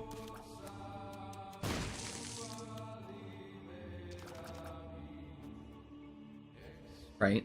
And obviously there's going to be some restrictions. Like, I'm not going to let my kids sit there on an iPad, like, all day, every day. My genuine plan is to let them have their screen time, but also make doing things without a screen just as fun. Like, that is my goal. Right? So, like, if I want, you know, if I want my kid to enjoy going outside, you need to prove to them that going outside is more fun than the iPad. If you want your kid to enjoy doing puzzles or word games or anything, you need to make that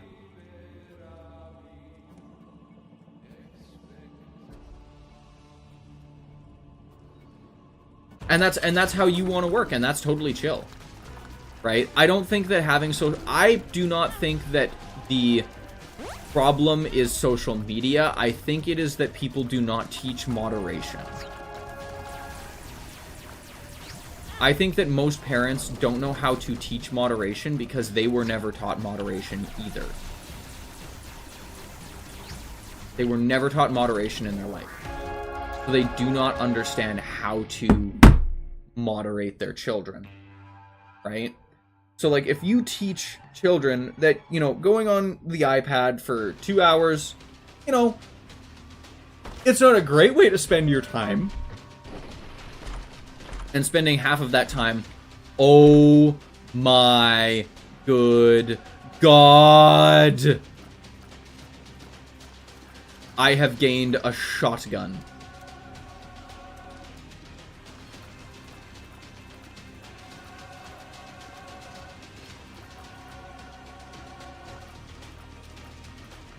I am chaos incarnate. Fear me.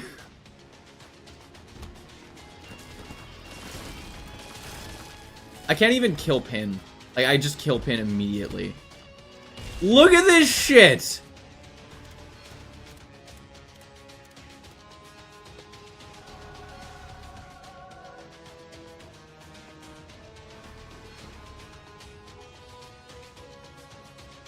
Dude, children are so hard. They require like 18 years of firmware updates.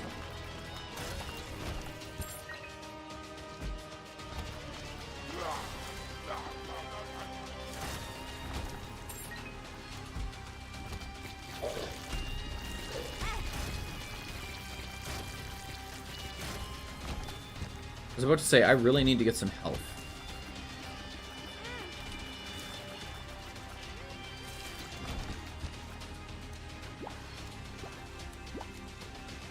Because I most definitely have the murder capacity. I'm almost 17. Yeah, no, and that's the thing. Like here's the thing too, is like a lot of people don't understand is like, if you think about kids like right now, like I'm almost 30 and I'm still like debating having kids. Right? So it's one of those things where it's like, it really just depends on who you are. Like, one of my friends had kids, like, super early on, and their kid is wonderful, right? But they grew up with a parent that was there for it,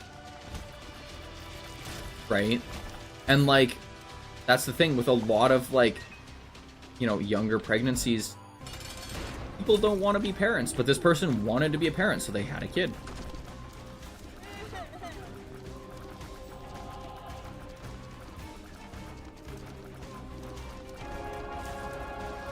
My God, it's so hard to dodge shit, though, right now.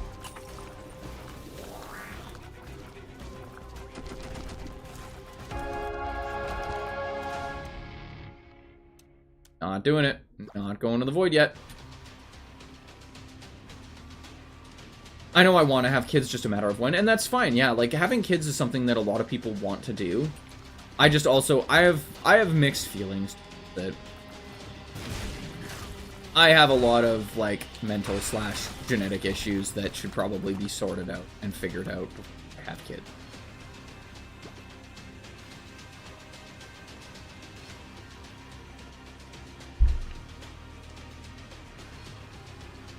No, and it's true. Like if you can actually do a good job of teaching your kids to be open-minded and want to learn, like, that kid will take over the world.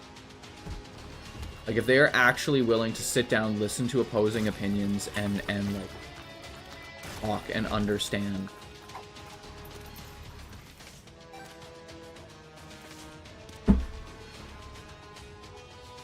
And, like, educate themselves.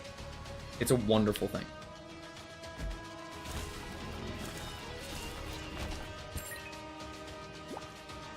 But, admittedly, a lot of kids do not want to educate themselves. They just want to, you know, do the thing that gives them the dopamine. That makes them quote-unquote happy. That's a big boon. That's a big, big boon. Got a Yera. Ooh, the world. Thank you.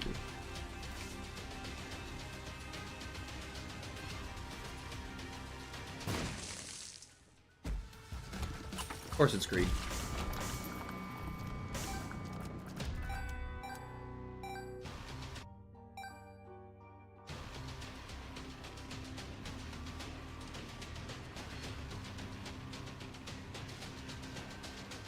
See, and that's the thing, though, is I also have believed that a lot of the stuff that, like, we put China is... I believe that at least half of it is wrong. 100. And, like, I know people are gonna dislike me saying that. I am such a...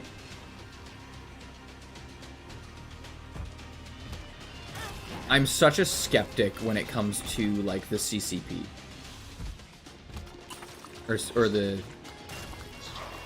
Or the PCC, sorry.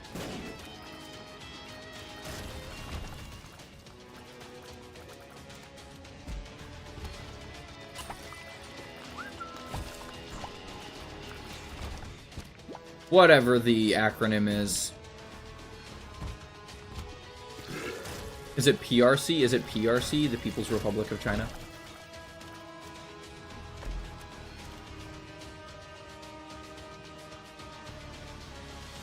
CCP.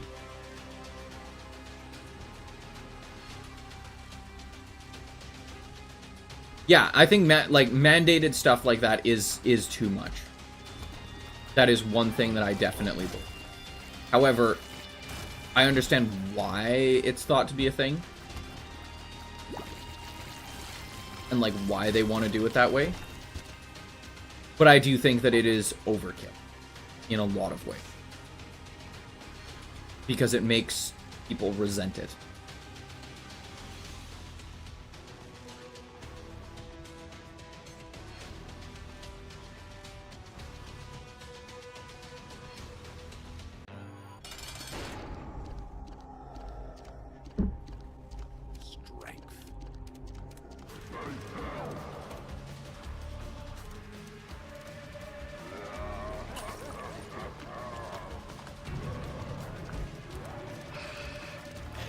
True.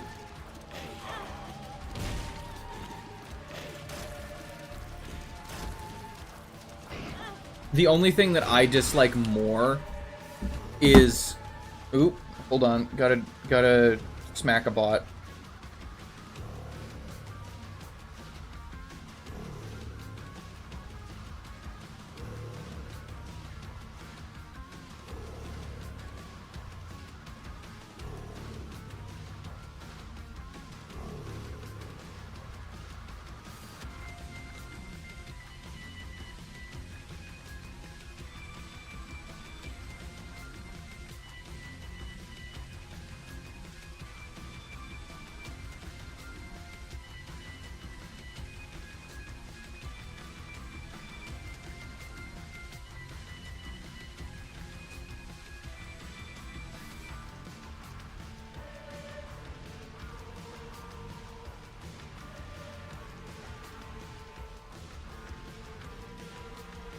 Okay, we're back. Sorry.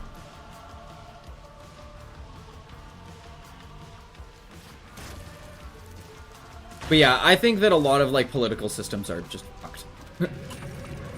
On principle. I just think a lot of political systems are fucked. Well, whether it's, you know, all of them are fucked. I'll just be real.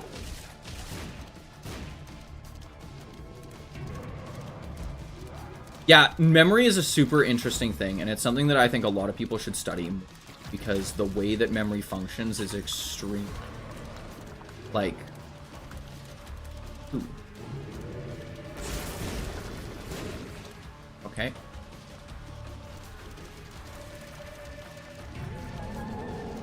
The way that memory...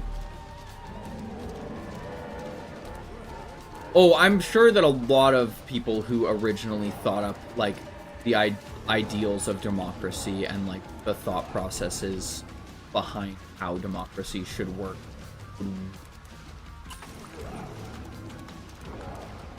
I don't think it would just be Aristotle.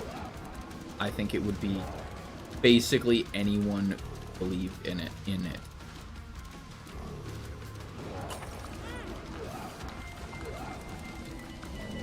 power through.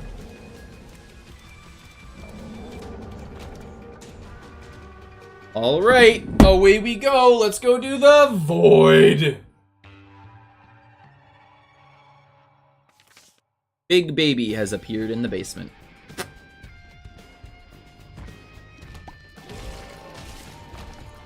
This is our last chance.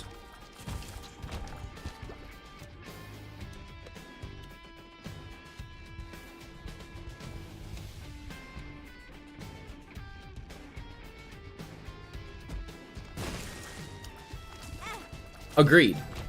And here's the thing though, like, and it's one thing that I found that it was really interesting is like the talk about how on paper certain things work really well, and then as soon as they get put into practice, like, it just doesn't work. Like communism on paper, not a bad idea. Communism in practice, terrible, because humans are greedy. You cannot control the human element. If you could control the human element, there wouldn't be a necessity for a government in the first place.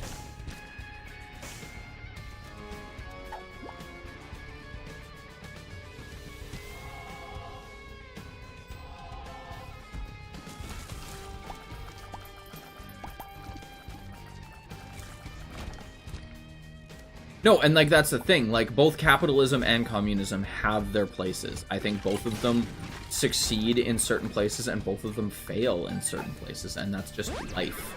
That's just how it works. And I wish it wasn't. Like, really, truly, I wish it wasn't how it works, but it is. And that's just the fact of the matter.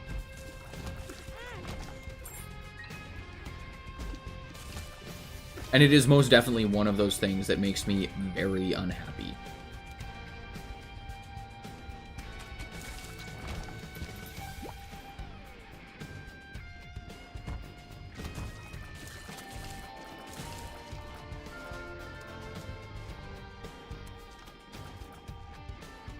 Bro, you gonna open your head up?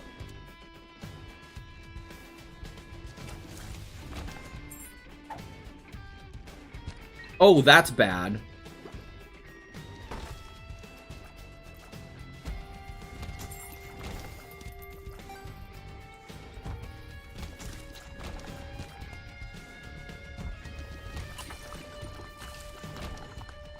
That's not gonna help me.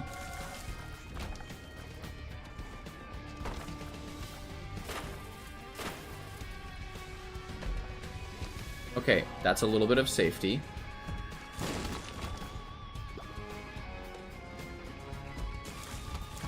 We're literally just trying to gain health at this point. I am quite literally just trying to gain HP.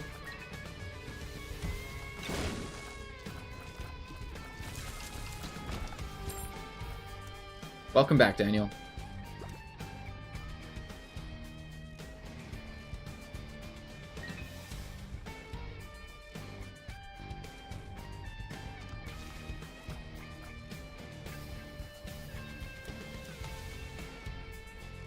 Yeah, no, it's true.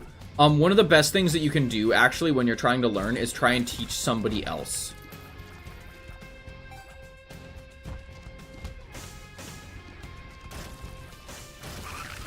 Like, that's something else that I learned that I thought was really interesting. Is, like, if you're trying to teach somebody something, the best thing you can do is try and... If you're trying to teach yourself something, the best thing you can do is try and teach it to somebody else as well. Because a lot of the times in doing that, you'll end up gaining a better understanding of the concept because you're needing to explain it plainly to somebody.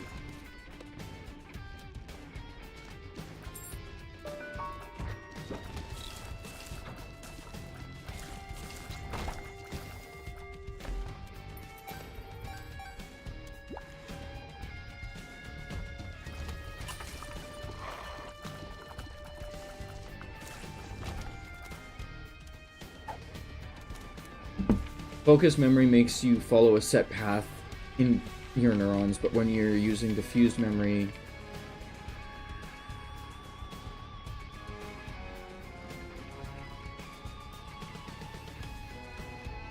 So cool. Yeah, no, it's super interesting.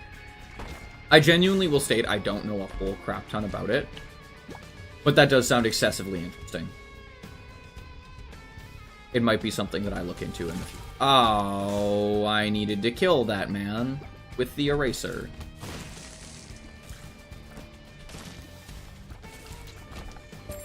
I've gotten 2 golden keys now. Wild.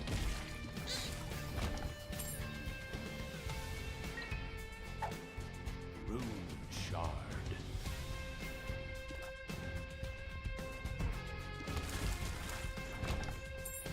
I've gotten 3 golden keys.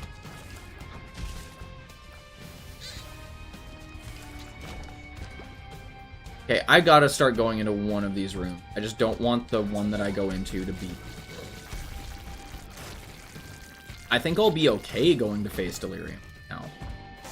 But what I really want is a way to teleport out of the Delirium. Like, that's the thing I want. Like, give me, like, a Stars card or some shit. So I can just opt the fuck out one time so that I Delirium room and go and get all the other shit from all the other rooms.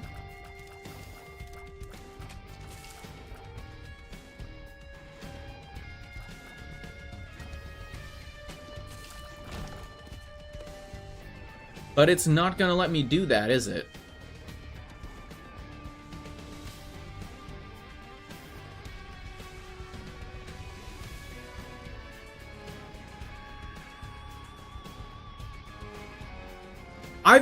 I've never heard of that one, but I've heard of that trick. I've definitely used that trick to like help me stuff. But I did not know it was a Thomas Edison thing.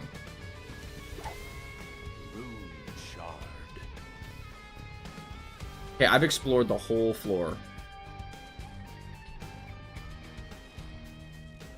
It could be literally any of them. I hate it. Let's just start running. I swear to God, if the first one I walk into is Delirium, I'm gonna be so unhappy. And he's...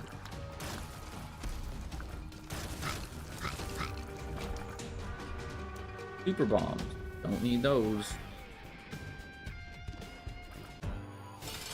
Second one was Delirium. Sorry.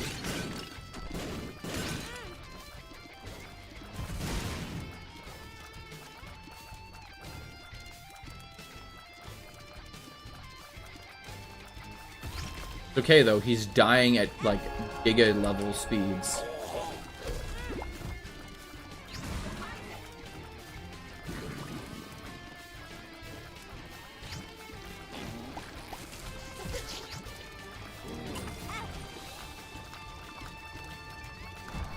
Boom, done.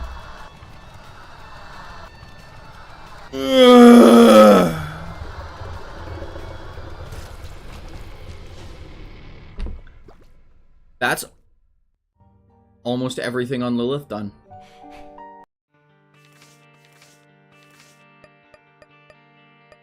I just got 2 things left on Lilith. But I've got to be done, guys. I've got to head out. I got to go to work. But thank you guys so much for coming and hanging out.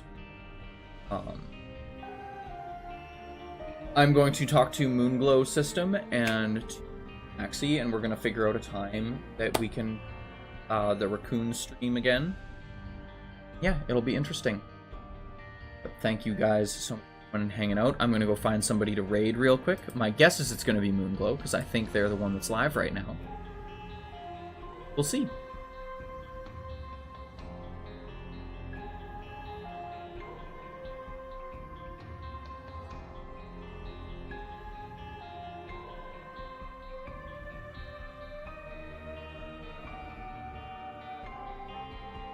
Is Moonglow not live?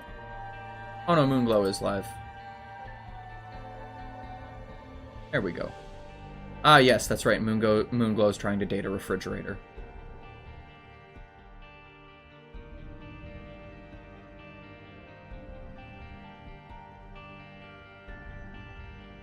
Alright. I'm gonna go and raid Moonglow, and I hope you guys have a wonderful rest of your day. Thank you guys so much for coming and hanging out, and I will see you next one.